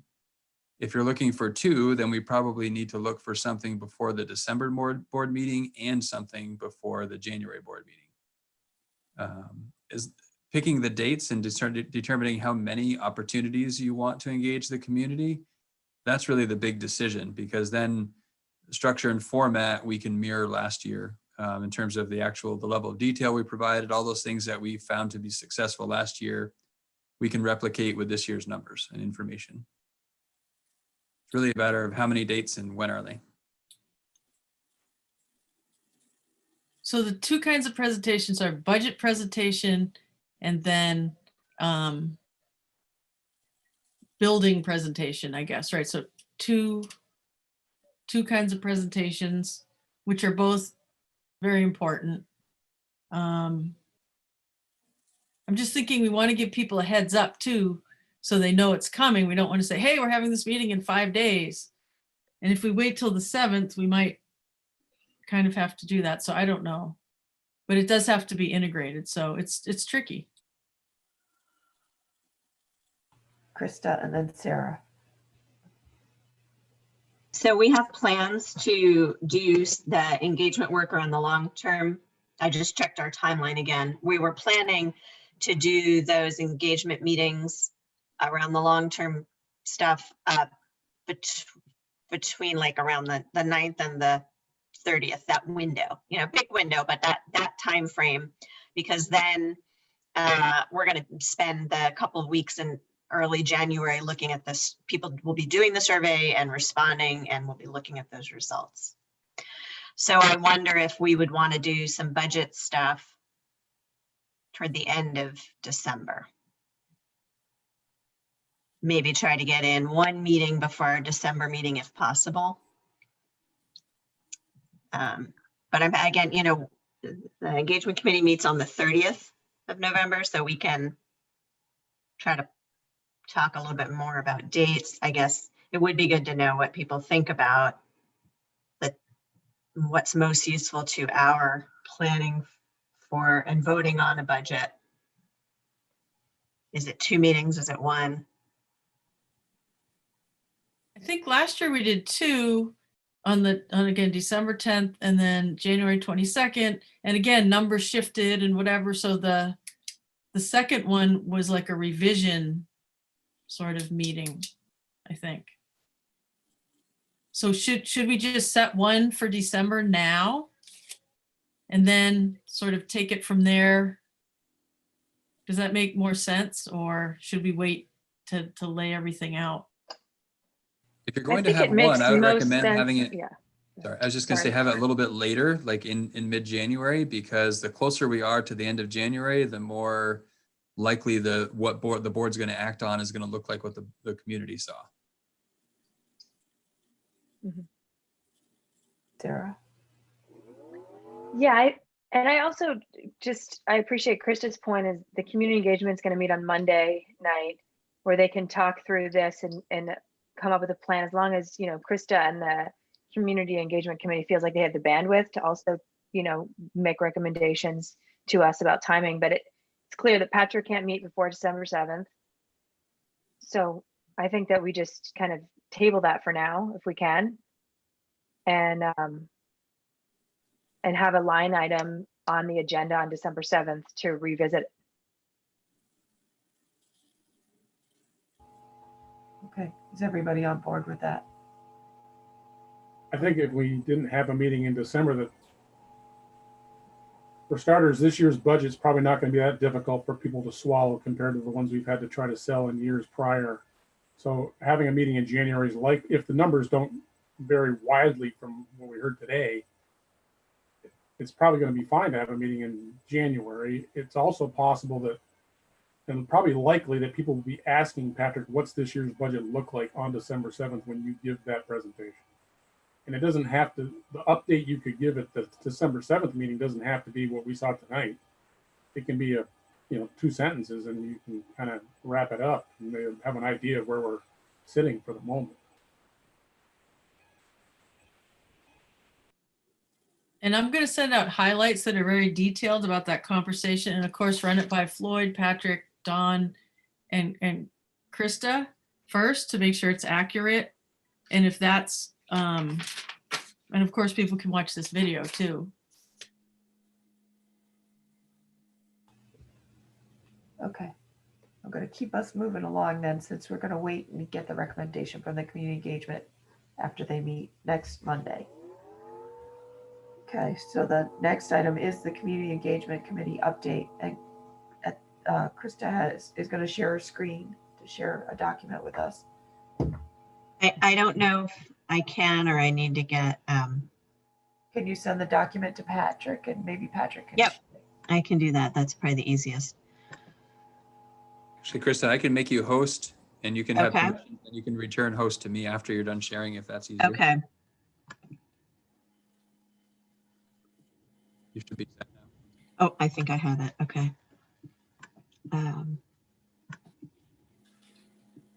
Okay, hopefully you can see the update.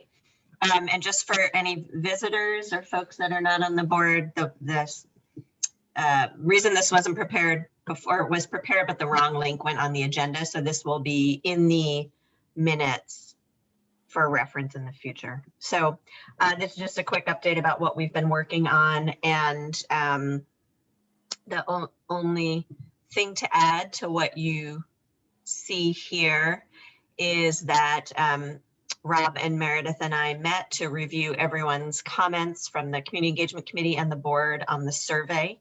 And we've made some changes. Thank you for everyone who shared their feedback.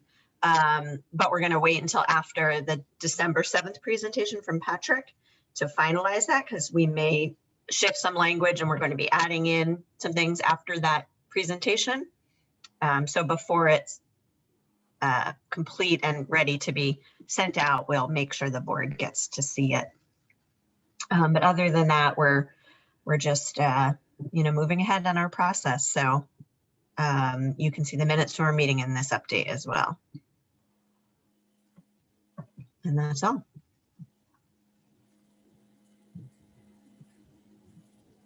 Well, that was quick. I can't see if anybody's, I can only see a couple of you. Hang on, let me see if I can find the rest of you. Not seeing any questions. Okay. All right, I'm going to stop sharing. All right, and then I guess you'll tag Patrick. Oh, I have to make him host again. Let's see.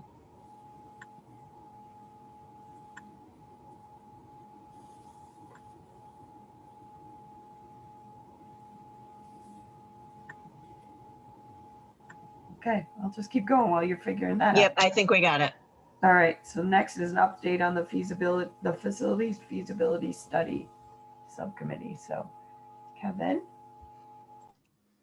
So we met the 2nd of November. That was our regularly scheduled meeting. And we had pulled together comments on the 3 charge questions that we were looking at that were more qualitative and soft questions, as opposed to the hard ones that the administration through Patrick has said it right along that they are in a position to answer those, in a better position to answer those than our committee would be. And then we also discussed how we're going to close out, just make our decisions and do a closeout. So as we were discussing the 3 questions, there was a lot of discussion around question 1, which was, and I'm paraphrasing, but essentially was, what's the impact to kids and the town with having a school or not having a school. So a lot of the commentary to that question was small school versus large school, consolidation versus, status, staying the way they were. So all of a sudden, the discussion on that question focused more around those are not things that necessarily impact kids directly. So the question we chose to take the impact to the town out, because that was actually in the second question, and really focus that question on the impact to kids, and started thinking about that. And so we redeveloped that list, and there was a few things like affect, the bus ride. Maybe there's some interaction in town that might get lost. There's some transition things. That could be a liability. There would be some equity issues that would remain being liabilities. As that question got discussed, and at the point it was discussed, all 4 board and community members were in the meeting. One of the community members had to leave due to a conflict, but the discussion centered around what is a small school versus a large school versus a town school, which looking at a lot of these reports that have been offered with positions, varying positions, the concern is that small schools would be lost. The small school idea or concept would be lost within a district. As we delved into that question and started looking at some of the numbers that are nationally accepted for what a small school is, really the elementary school, a middle school, or a high school within our district could all be, all the students within the elementary are still considered within the population of a small school in a lot of these reports. So we decided, we started talking about, are we really talking about the risk of losing a small school, or are we talking about the risk of losing a town school? And so that conversation ended up being quite a bit of the meeting. We ended up summarizing selections for the 3 buckets, if you will, and concluded or made pass, I don't know if you say pass, but we agreed on what selections to make out of those 3 budgets. At that point, one of our community members had left, so he didn't weigh in on that at that point in time.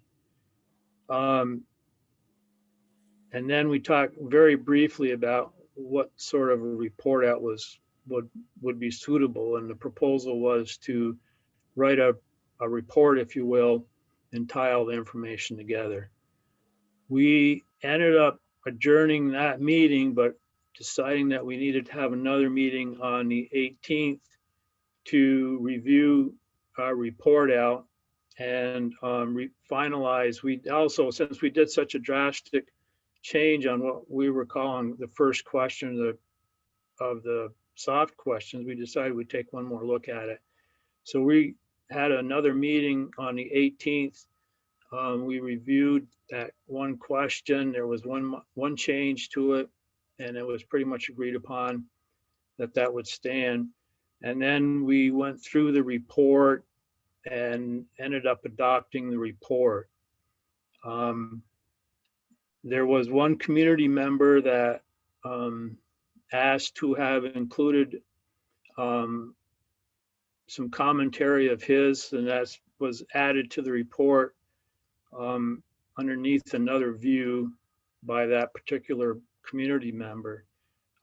There was a couple other very minor changes to the report, but we ended up agreeing on the report, and that report was unfortunately not approved until after the minutes for this meeting went out. So that report went out underneath a separate letter to all of the board members. So everyone should have received that.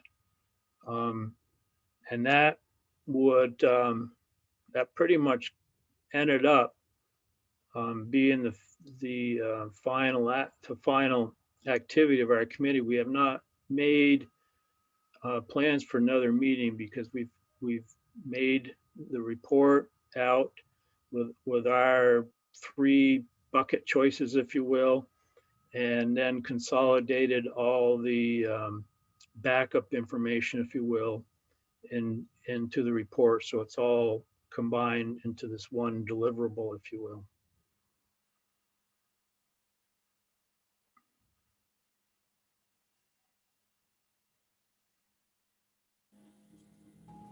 Dave.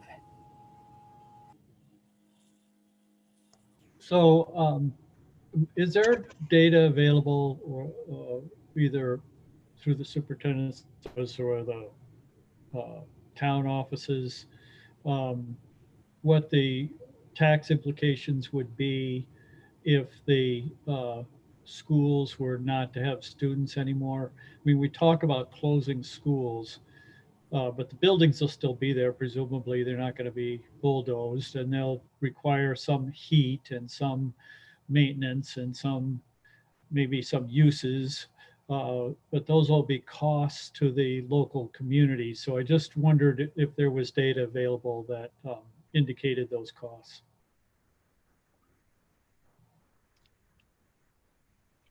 I'm not sure I understand the question. Is it what are the operational costs for a building? So heating, electricity, plowing. What will be the operational costs transferred to the towns by the school district abandoning those buildings? So the costs are only transferred to the towns if the town chooses to buy it after the town has voted to close it. Otherwise, those costs would remain the district's. Okay. So that's kind of a hard question to answer too, because as anybody, whether it's a town or somebody buys it privately, they will probably use that building very differently than the school does. And, you know, that would be something the town would have to consider in their desire to buy that building. And if the town doesn't buy it, I would think, or I would certainly be promoting that the district sell it, because the district isn't in the business of real estate. Thank you. Sarah McLean.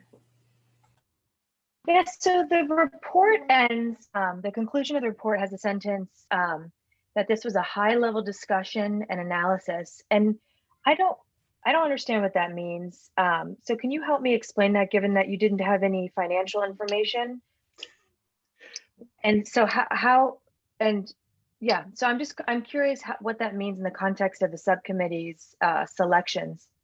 So people are so hung up on financial information. I think the expectation is that we would have developed 10, 20 different scenarios with detailed costing, and that was never really the intent of the committee. We ended up going at this thing to bring the level down from 50,000 feet to maybe 10,000 feet. And within that context, we didn't develop the detailed information for every one of those scenarios.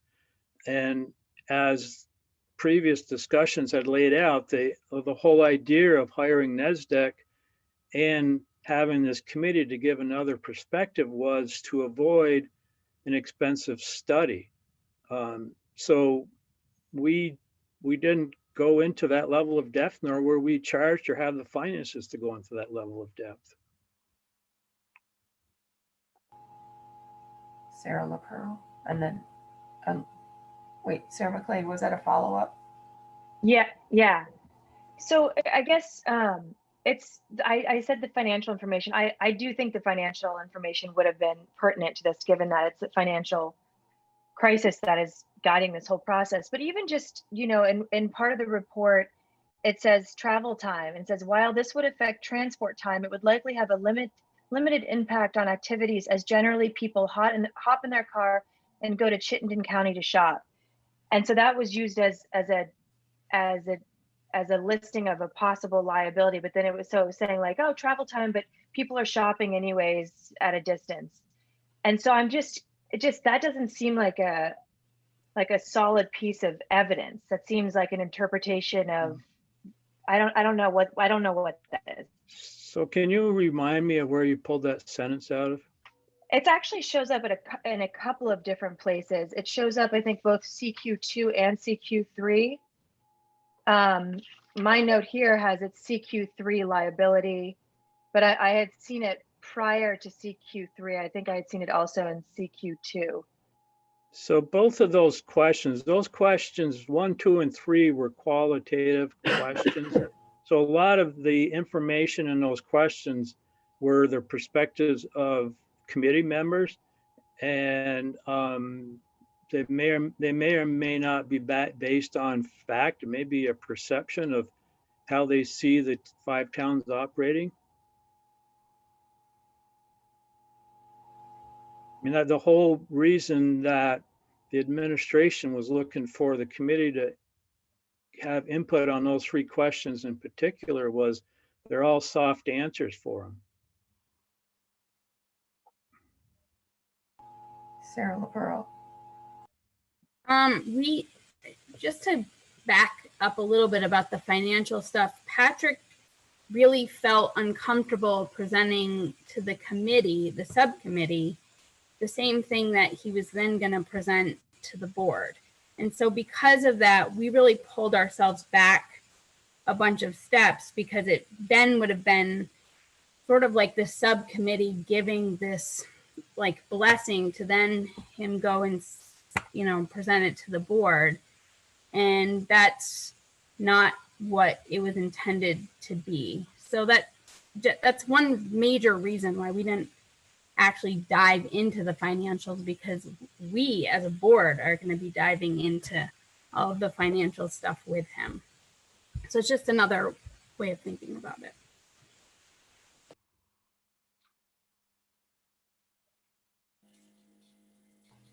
That's a good point, that we will be diving into this on the 7th. Rob, I'll let you have the last comment. Yeah, just thinking about the other list of those charge questions that you guys weren't able to tackle. We need to grapple with those. We need to find answers that aren't just some sort of subjective thought experiment, but are based in objective numbers and the realities that we see in front of us.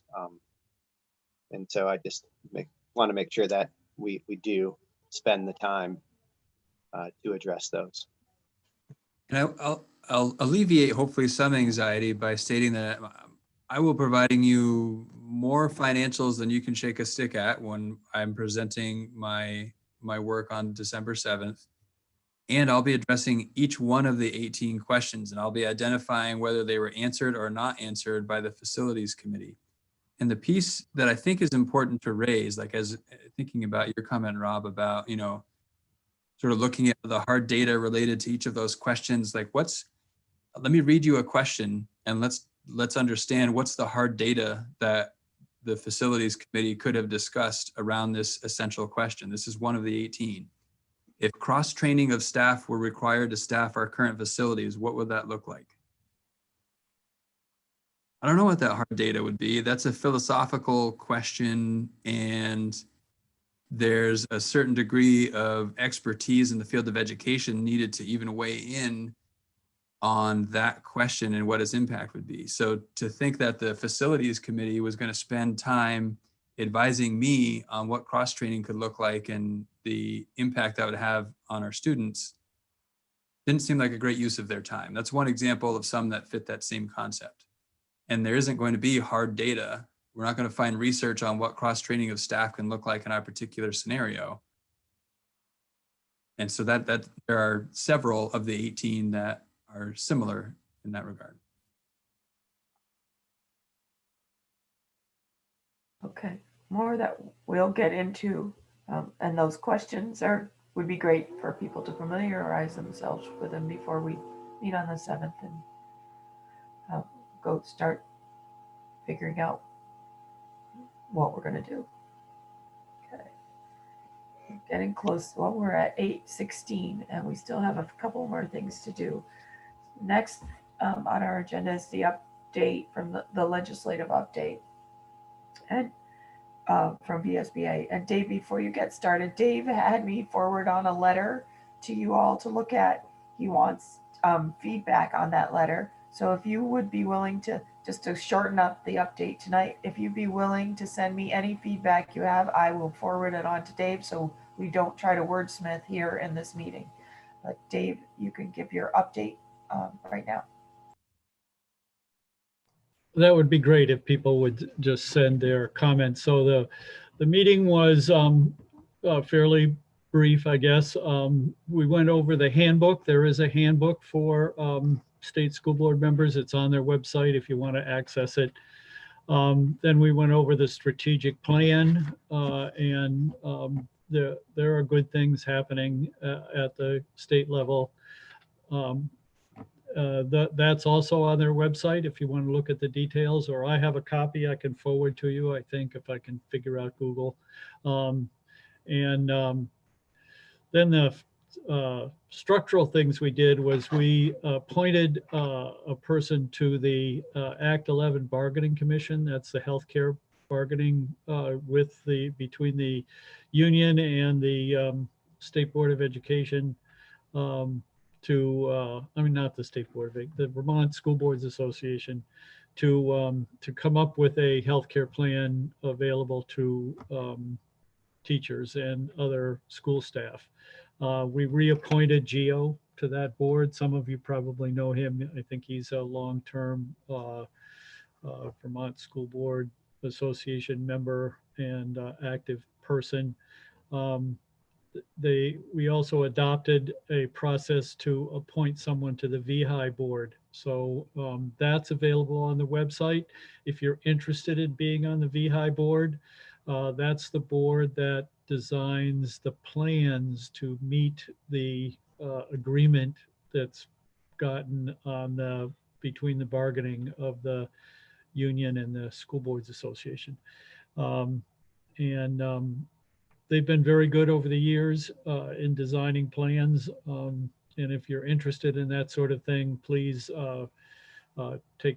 apply for a position. The state board will probably, not the state board, the School Boards Association will probably appoint someone at the next meeting. Then we went to small regional groups. The other person from Addison County was not there, so I met with the Rutland County people. The School Boards Association recommends a letter that I put in the email that Don forwarded to everyone. If you have thoughts regarding that, and then maybe a couple of survey questions. I'm in particular interested in what different things we might want from the School Boards Association because of COVID. COVID's had a huge impact, as you all know, and what we want from the School Boards Association might be different. And then, there's limited resources. So what's not so important? What are they doing that you don't access or don't find particularly valuable is also helpful. There's going to be 2 3-hour state board retreats. We had an executive committee election and there was concerns voiced that was alluded to earlier about the implementation of pupil weighting and special ed. So the other thing that would be helpful to know from you all is the kind of legislative action that you would like the School Boards Association to promote and advocate for in the upcoming legislative session. Any questions?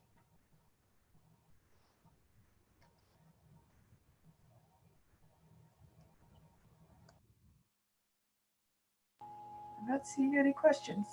Thank you, Dave. All right, I'm gonna move down to the update on the board communications structures. We're running short of time, so I would like to prioritize a couple of issues and maybe we'll have this conversation again. The initial reason that that I asked to have this put on there was to look at, right now, Kristen is doing a lion's share of the work getting the board highlights out. And when you look back at the plan that we all agreed to, it talked about multiple board members participating in that. So my thought was, to kind of spread some of the work around, maybe we could divide up some portions of the meeting where people could write a small little blurb and send it to Kristen for the highlights, and Kristen could, fact check it and make sure that it's clear and precise, and then that would probably help her not feel quite so overwhelmed, and it really does share the work for all of us. So that was one point. The other one, that the repeated topic that keeps coming up, is our format for these meetings, the webinar format versus a Zoom meeting. And I did want to allow some time for conversation about that. So I just wanted to add, I'm not feeling overwhelmed. It's just that my other job keeps me really busy sometimes, so it takes a little longer to get that done. This one I'm anticipating doing within a day or two. I think it's really important to get this information about the budget out. So, and Sarah did add something to the last one that I had missed because I was doing something at my house.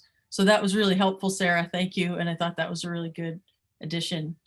This one is, mostly about the budget. I think this one I can deal with no problem, but I'm not feeling overwhelmed. I'm just busy. Yeah, I just think it's Thank you, though. important, that everybody lends a hand, since the goal of this plan was to have multiple members participating. So before we say, is this working? We should do something different. I think we ought to try what we said first.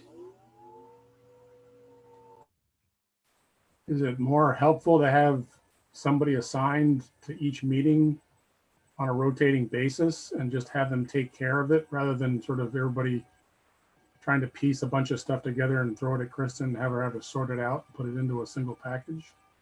Like I said, I don't mind doing that. I mean, maybe if someone's doing a committee, they could do the synopsis of theirs and send it to me. I mean, that makes sense. And I usually do, with Krista, I'm like, is this what you want in there? She'll be like, yeah.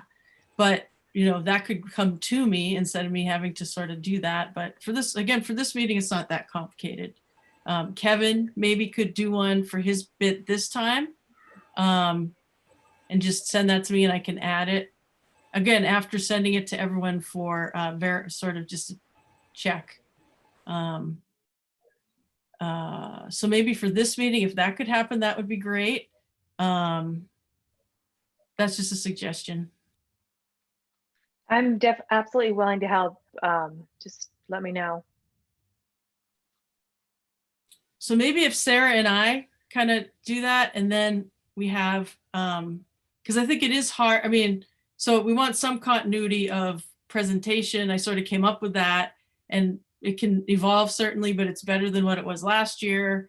And so if committees have presentations at the meeting, maybe if they could send what they want presented from their presentation, and then Sarah and I can kind of work on the rest of it at this point. Does that, and then if we need help on anything, I mean, we can just say ahead of the meeting, hey, you know more about this.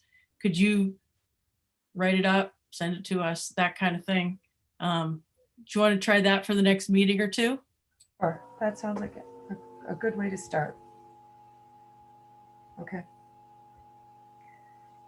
And now a brief discussion about the webinar versus the Zoom meeting. So what's the difference? I can try to explain that. So in a webinar, only panelists, so folks that are given permission as panelists, are seen and heard on the screen, like with your sort of faces showing up as they are now. And then there's another group of people that are attendees that mostly can watch and listen. And when the opportunity presents, like during a public comment, they can raise their virtual hand and then be given permission to speak. They can also be given permission to speak and be seen, if that's something that the board wants during that time. And then those permissions can be sort of removed so that they're back in the observation aspect. In a meeting, everyone who's in attendance, so all of the community members and the board members together would all have a box showing up on the screen like what you see in this meeting right now.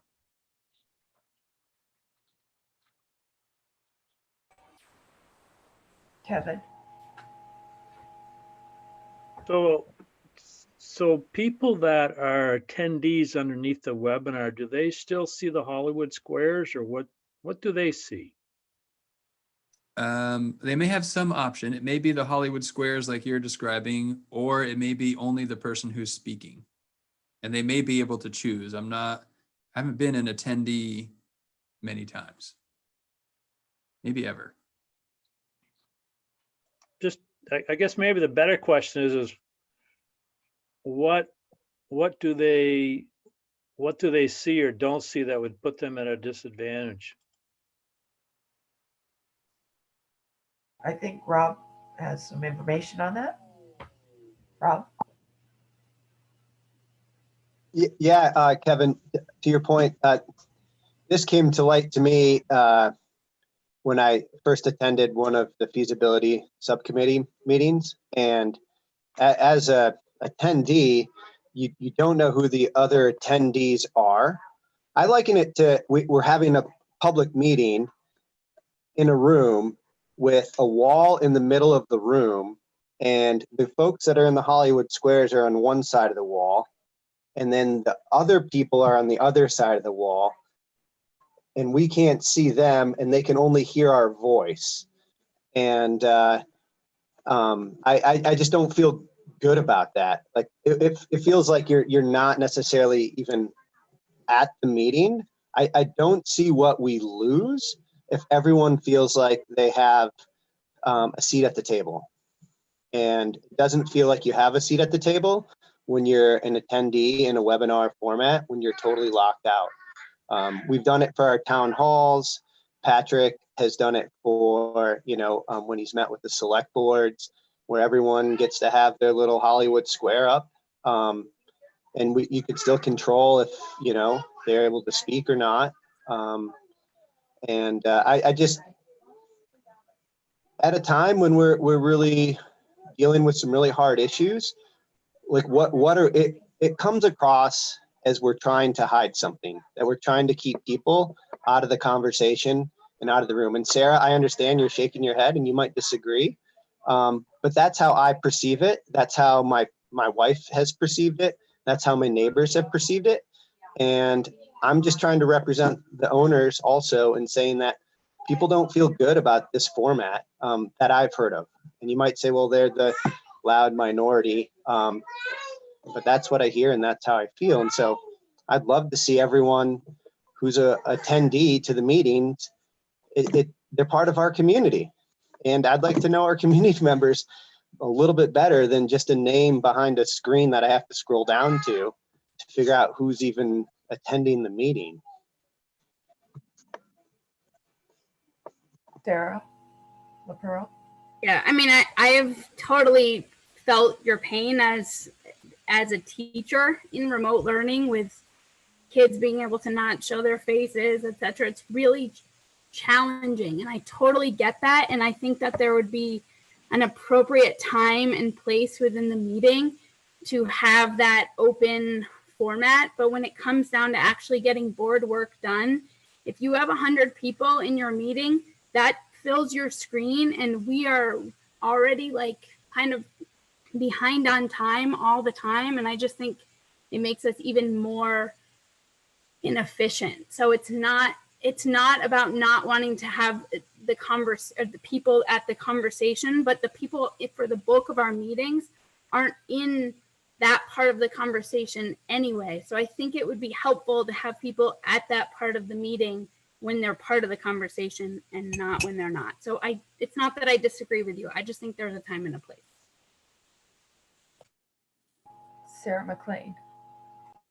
I think though I can't remember the last time we had 100 people at a meeting.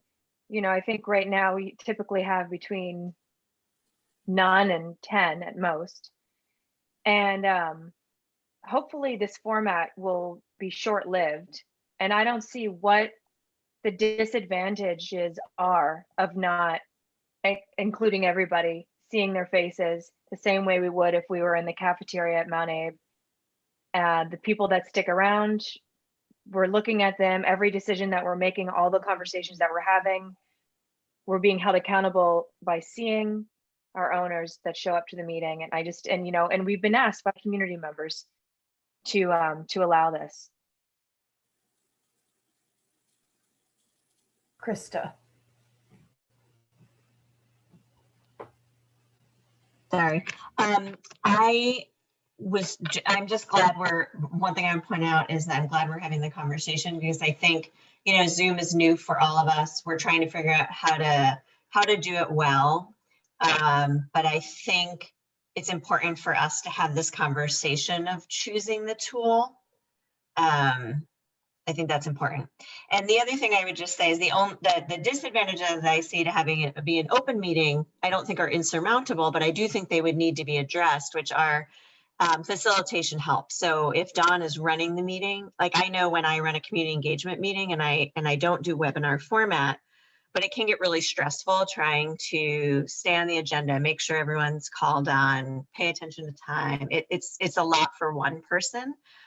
So I think we would want to assign, like Rob's doing time tonight, which is great. And maybe somebody else could be like a crowd scanner, for board members raising their hand, and really protecting the space for board members to ask questions and to talk, and to have the public comment be when the public has the opportunity to speak.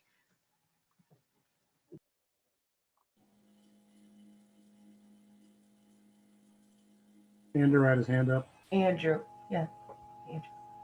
Yeah, sort of to Chris's point, just wondering what the moderation capacities are if we have the public, like, can they be muted and they can't unmute themselves in case someone, not that we've ever had people try to interrupt us during a board meeting in person, but do we have some moderation capacities that way? I'm not sure. Patrick, do you know any? I think you can mute someone, yes. Okay. And both maybe there's a formats? way to sort of even kick them out of the meeting. I don't really know, but I think you can at least mute them. Maybe turn them off. You can mute them. It's not a swipe. They're not. Swipe them left. Swipe them off the page. That doesn't work. If you're the host, you have that control. Is that what you're saying? Correct. I think that's true. Yes. Is there a way to allow people to share, to be seen and heard during the public comment periods at the beginning and the end, if they're attendees? Yes. So I can on an individual basis, like if someone has their hand up, I can promote them to panelist from attendee. That's sort of what happens when you all enter. You come in as an attendee and I promote you to panelist, which gives you the rights that you have now. So if someone had their hand up during public comment, I can make them a panelist and they can be seen and heard. And then the panelist privilege can be taken away and they become an attendee again. So that is something that can happen in webinar. Sarah McLean. Yeah, what if, during the public comment periods, if all attendees could be both seen and heard, upgraded to panelists so that they can see each other, we can see them, and then whoever Dawn calls on for comment at the time, it's their turn to show up. And Dawn, I also just want to say I really appreciated how you responded to a couple of the public comments that happened today at the beginning of the meeting. You walked that line between like a full-on dialogue and also addressing their comments. Thank you. I tried. I got some feedback from the members and I tried to improve. Thank you. And I'll just say that it's absolutely possible, in particular, if it's between the 0 and 10 that you mentioned, Sarah, that I agree are typically what we get.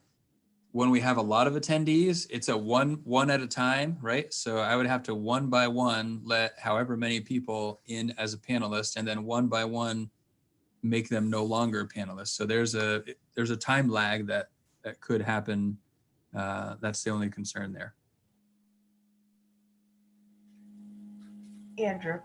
Well, and to your point, Patrick, maybe one of us can volunteer if you made us a moderator to do that, to take that off your hands if you're answering questions or whatever. So Rob, you were saying when you were an attendee, you couldn't see anything? You could only hear voices? No, you can see people on the screen that are in the quote unquote in the room, Yeah. but you can't see, you don't know who, there's no way to find out who the other attendees are. You don't have a participants list at the bottom of the screen or anything? Correct. I could not find one. I looked. I'm by no means an expert, but it felt just like, you know, I was there, but not really, I guess. Kristen, and then Patrick, you had your hand up too. So yeah, I mean, I think it's worth a try. And I hope people understand that this is weird and awkward for everyone. And there's nothing done intentional to make people feel marginalized. And that I've heard repeatedly at these meetings and other meetings that people feel like the board or the administration has that something they're trying to hide. Or there's something corrupt going on of some sort. I mean, that I'm digging to use the word corrupt, but we are all here because we care about things. And that, I mean, I know I come with a lot of goodwill, and I think we are doing absolutely great with the lemons that we've been given, right? And so I wish that the community would understand we have utmost goodwill. We're trying to solve these really difficult problems, and that just trying to hide thing, I don't understand. I think we are so transparent. Patrick and Floyd are so transparent. I've never seen this much transparency in 9 years of being on the board. And I wish that people would have some grace, and we're trying. So let's try it next time. Let's see if it works. If it's too chaotic, we can't get our work done, the meeting goes for 4 hours, oh well. We'll try. But I wish that there's just this edge of bitterness that I sense, and I understand it because of the questions we're asking and the implications that may occur. But again, I want to point out, anything we come up with, the community can vote down. We are not forcing anything on anyone. And the people have the power. The people of our communities have the power. So if people are feeling like victims of us, I apologize for that, but we're not trying to promulgate that at all. So if we could all try to just all go in it as that we're all struggling with this and we're working on it. I just really feel like that needs to be said.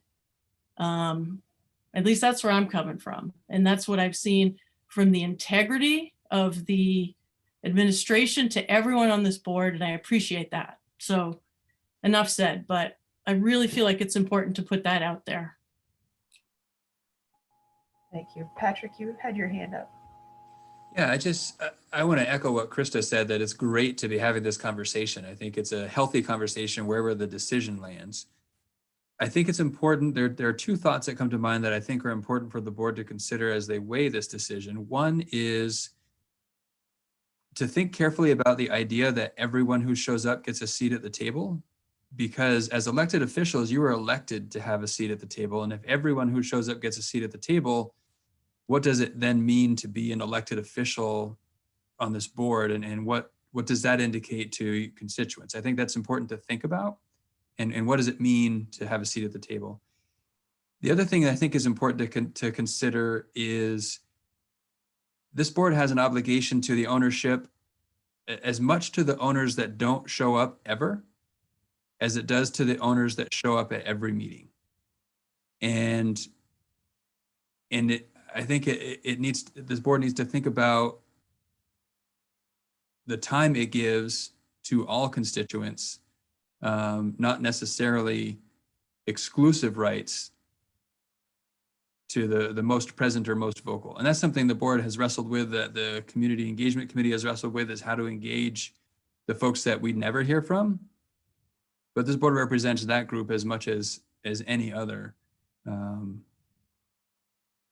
that has to be a factor, I think, in whatever the decision is moving forward. Dave. Oops, you're still muted. My view is that it's a public meeting and we should be as public as we possibly can. You know, if we had everybody involved and everybody's microphone was on, it'd be chaos. So I think, you know, we can't do that. I do think that seeing other people's faces makes a difference. So maybe we can put protocols in place. You know, we do have control of the microphone. You only get to speak if you're recognized by the chair, and that's only during the public comment period. It's not during the board's deliberations. And I think that's kind of the direction I would go in. And I think we could do that without too much chaos or additional time spent as a committee. But I think people seeing us at work makes a difference. The other thing I think is that we should schedule testimony. We did this a lot at the State House, and if we scheduled people from various parts of the community, you know, the taxpayers, the advocates that make an effort to come on their own, you know, they're great. They want to be as involved as we want to be, to show up even though you're not an elected official. But there needs to be space for people who are not going to show up at every meeting and voice their thoughts on the public opinion times, and scheduling some testimony from people might be useful. Okay, thank you. So I think unless, oh, Steve, go ahead, Steve. Yeah, I don't really have a problem with just going to a straight Zoom. It's really no different than sitting in the cafeteria at Mount Abe. Those folks know when they can speak and when they can't speak. And I don't think we're going to have people just interrupting the meeting blindly. That's really just operating the way we always operated. And occasionally we might have a topic that might get a crowd there, and then maybe we might have to adjust for that. But normally, I think Sarah's right. It's really, 2 to 10 is probably the spread we would normally see.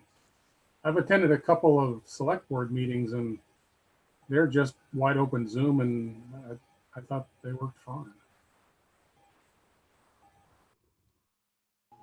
All right, last one, Sarah LaPearl. I just want us to pause before we make a decision, since our next meeting is December 7th, when Patrick's going to present on a really big topic. So we could have a really large number of people there, and I don't know if that's the right time to do it. Can I say something to that, Dawn, quickly? I think something to really keep in mind is that is a really important meeting for the board to be able to ask as many detailed questions as we want, and to have the time and space to do that. And then to offer that same opportunity to the community at a different time. And so, and in addition to those meetings, we'll be building an FAQ on our website that folks can go to with the questions from the board and from the community. So, yeah, I want to make sure that we get a lot of opportunity to ask questions, and to, that is something to really think about as far as the format for the 7th. Patrick, are we going to see anything before the 7th? Boy, probably not. Just as I think about the mountain of work left to put together, and there's so much context to go along with it. So I suspect not. Yeah, because I think having detailed questions ready to go isn't going to happen on the board's end. It's going to be an education session. I suspect the information I present is going to prompt questions and you'll want to probe. And some I may be able to have answers ready for without knowing them ahead of time, and others we'll need to circle back to. In part, that's why we targeted December 7th, you know, a month and a half or close to 2 months before the January board meeting, where the board has to decide, was to have sort of multiple touches on this so we can kind of peel the layers back little by little to get to the understanding that you need to have. Sarah McLean and then Andrew. So what is everybody's comfort level with for the next board meeting, trying out having all the attendees be panelists for the public comment period at the beginning and the end of the meeting? And then when it's not public comment, they go back to attendees. Yeah, just want to get a read on everyone where they are with that. It's not unrealistic to think we could have 200 attendees or more at that meeting that you would have to one by one make panelist and then remove from panelist. Right. I also just think that like our motivation for having this conversation is to figure out how to make this medium work for the transparent process, and to speak to Kristen's point that we've been doing, we are going to continue doing. And even though this is a hot topic on December 7th, you know, if 200 people show up, that's great, because 200 people are interested and they're going to show up whether or not we make them a panelist or not. And as far as like managing that and facilitating that, you know, I'd be willing to help take over that role, or, you know, I don't know, maybe somebody else could, but I do think it's important to kind of set the standard. Andrew? I was going to say the same thing as Sarah's, to maybe try next meeting to do that, and I could volunteer too to admit all those folks and then move them back out once the meeting starts, and just to give it a shot and see how it works. And then we could maybe do a quick check-in with our board process at the end about how that went, and then modify from there. I went to a giant funeral online, and somehow the principals were on the first page like this, and I'm not sure how they did that, but I could ask my friend to ask the rabbi or something, but somehow all the principals were at the front and everyone else filtered over. So I could ask. Yeah, that would be great, because that is a concern of mine. It's hard enough for me to keep track of where you guys are when you jump around and change positions. So if you were like 6 pages back, I might never get to you.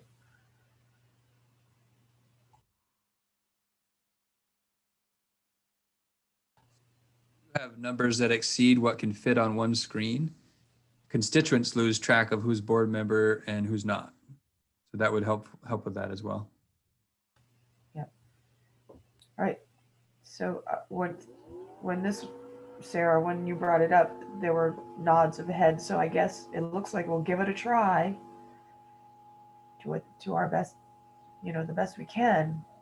And I'll come up with some protocols that we'll have to announce at the beginning and be very specific about the time, because really we need time during that meeting to fully understand what's in front of us. And if we spend all our time answering their questions or hearing from them, we're not going to have time to know what Patrick is recommending. And that really is the goal of that meeting, to know and understand, you know, what Patrick is recommending. I don't think it's outside the board's ability to waive public comment at the beginning. And you could say we're going to hold public comment and questions until the end. Yeah, maybe space some periods in between. Yeah, well, there might be time in between. The board needs a few minutes to not be presented with something, just to reflect on what they've heard in order to continue on. So that meeting is being designed, and we're working with Sue to design that the best way possible. And I'll just put it out there. I would not be supporting the board well if, as the person who admits you all each meeting, it is possible that we're looking at 15 minutes if there's 200 people, which again, I think is pretty reasonable of an assumption. It could take 15 minutes to admit them one by one as panelists, and then public comment starts, and then 15 minutes one by one to remove their panelist privileges. I'm expecting my presentation is going to take more than 2 hours. So those are all factors, I think, in weighing on if this is the appropriate meeting or not to start that process. And there are advantages and disadvantages. That is an option, that we could keep the next meeting as a more business-like to get through it, because Krista is scheduling community, and her group are scheduling community engagement that are specifically out there for the community members to ask questions, their questions, and get them answered. This really is the time for the board to understand this recommendation. Andrew.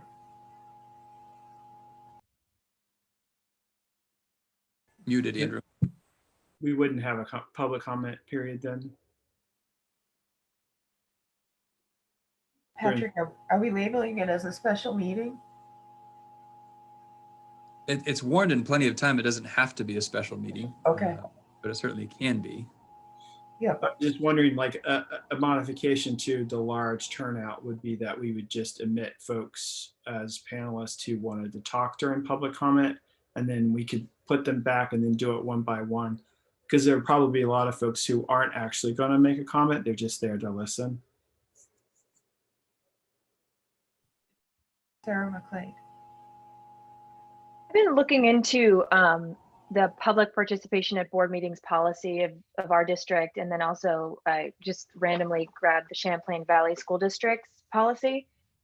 And there's, I think that we should operate the next meeting the same way we hope to operate any meeting that we have done in the past when we're in person, and that we hope to do when this COVID thing is over and we can meet in person again. I don't think we should manipulate it, given that the possibility of 200 people showing up is real. And something that it says in these policies that I'm reading are that when the number of people wishing to speak is large, the board may authorize the chair to use a speakers list. So I think we have some tools in our toolbox that we can apply to make the possible onslaught of attendees overwhelming, maybe a little bit more palatable. And I don't know how we implement that speaker list. I'm sure it has to be worn, and then people have to sign up prior to the meeting. But I'm strongly opposed to try. I understand this is a very important meeting, and that's why 200 community members are going to show up. So when we've had speaker lists in the past, Sarah, and there have been very large amounts of people at meetings, we would just have a piece of paper. It doesn't have to be worn. There's a piece of paper at the door. People sign up. One of the board members manages that list. People are told they have a minute or two to speak, and then that's it. So it had to do with it happens at the meeting. It doesn't have to happen before. Given this new format, though, could we come up with a virtual speakers list that we could send out with the agenda? We could probably include a note that says, if you wish to speak, please email the board chair. But I think it would also be important for us to set a time limit, because in the past, the first person or the third person gets up and takes all the time and nobody else gets to speak. So that creates a problem for them who signed up when somebody doesn't follow the rules. You would probably need to accommodate people who didn't sign up in advance but want to speak and get on the list when they show up. And I think we've in the past given people a minute because there's been so many people, and that's because that's a business meeting. It's not like we've had other meetings that were more conversational and stuff. So Patrick has 2 hours and we have an hour or two of questions. I mean, now we're talking a Moncton meeting, which we used to go till 1 a.m. sometimes. So that's not good. Yeah, there has to be a time limit on comments. Well, that's just why I was suggesting moving the comment period either to a break point or saving them to the end, because if people get up at the front and knock an hour off the agenda by making comments, then we've missed the whole point of doing this meeting. And whether we've warned it special or not, this is a special meeting. This isn't normal business. Krista. Thanks. I like the idea of the speakers list. If we can maybe let people know that if they don't get to ask their question because we run out of time or there are too many people, and we can maybe, Sue might have some suggestions about this, but maybe there's a way to capture questions in the chat, or not the chat. We're not going to use the chat, but some other way we can, make sure that folks that don't get a chance to ask will get an opportunity in the future. Andrew? Yeah, I was wondering if we could use like an Excel document or a Word doc. It's not called Word, whatever Google's version is, that's linked on the agenda so that people could put themselves on the speaker list. And then the moderator can work from that list, whoever's moderating. Yeah, we did talk about asking I think, Patrick, we talked about asking somebody from your team to help with that, right? Am I remembering correctly? So we'll have somebody who's not on the board helping to facilitate. Okay.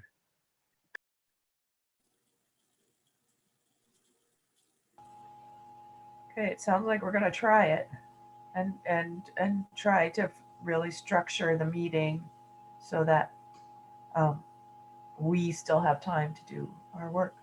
Give it a try, I guess. Okay. All right. The next item is another executive session, Title I, VSA 5313A3, the evaluation of an employee, specifically the superintendent evaluation. So we don't need to determine premature knowledge on this one either. So I'll accept a motion to go into executive session and invite Patrick in to join us at 8:58. So moved. Second, Sarah. So Steve and Sarah. Andrew. All right.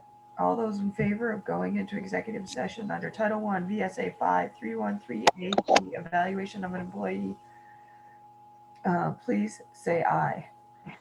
Aye. Aye. Any opposed? All right. Okay, so we'll leave this one and go into the other one. Chris, I think I can finish the minutes. If you send me the template, I can just type in the last bits of information if you want to. Okay. As well. Sounds good. Okay. Floyd, Susan, and Katrina, have a great night. Happy Thanksgiving. You too. Thanks, everybody. Have a nice holiday.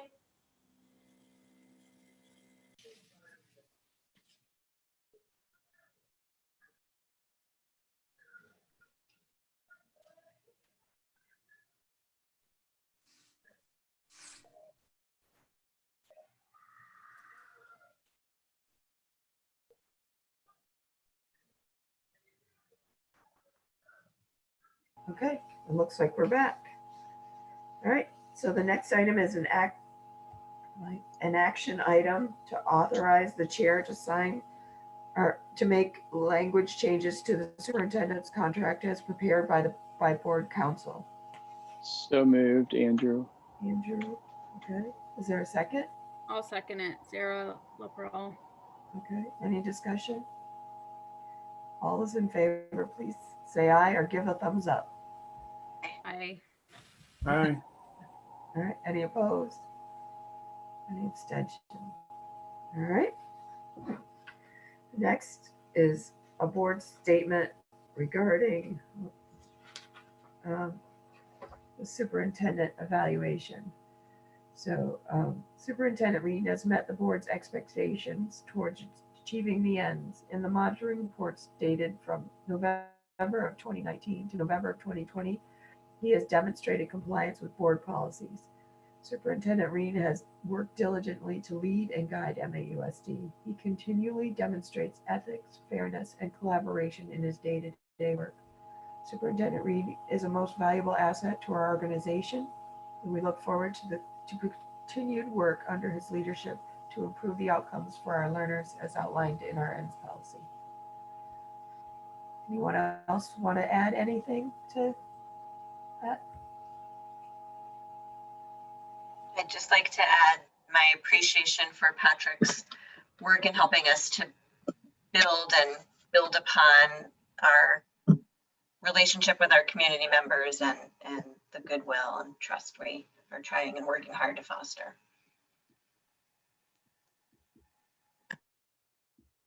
All right. Thank you. Okay. Patrick, it doesn't look like we have any other attendees. I don't see anybody. I think we lost everybody. So I'll double check that Sean doesn't have any public comment. Okay, hearing none.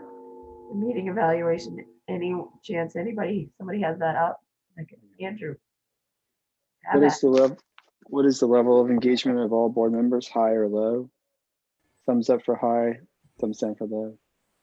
High. Hi. What was the agenda followed? Yes, no? Yes.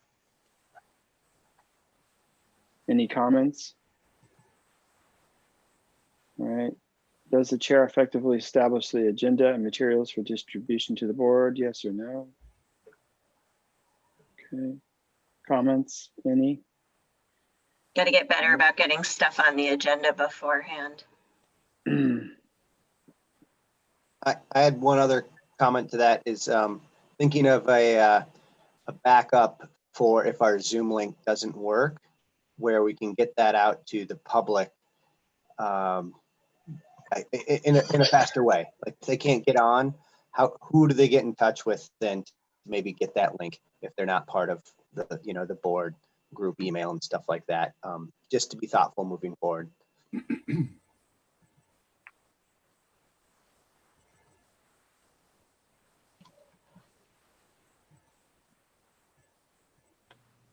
So backup or Zoom link, should the public not be able to use the link, what is the backup plan, right? Does that encapsulate? Okay. Is the chair effective in fostering professional culture regarding fair and open deliberation, full participation of all members, and ensuring the integrity of the board process? Yes or no? Yes. Yes. Okay. Any comments? Other feedback for the chair? Comments? Feel better, Dawn. Thanks. It's not COVID.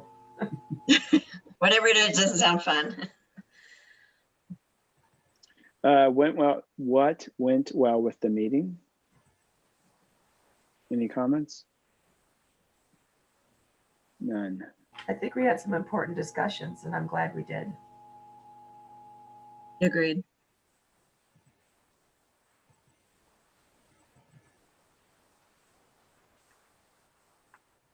Okay. What suggestions do you have for ways to improve future meetings? So the Career Center uses breakout rooms for executive session instead of jumping back and forth between the meetings. I'm wondering if that's something we could try. Can we use breakout rooms? Breakout rooms aren't an option in webinar. If we did move to meeting, that's something that we could consider. They're not an option in webinar. Oh, okay.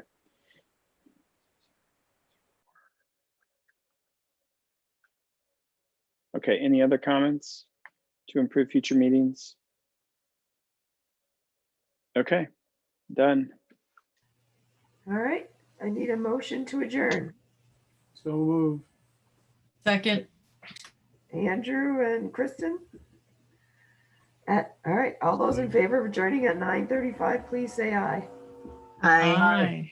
Any opposed? Any abstentions? Happy Thanksgiving. You too. Good night, everyone. Good night. Night.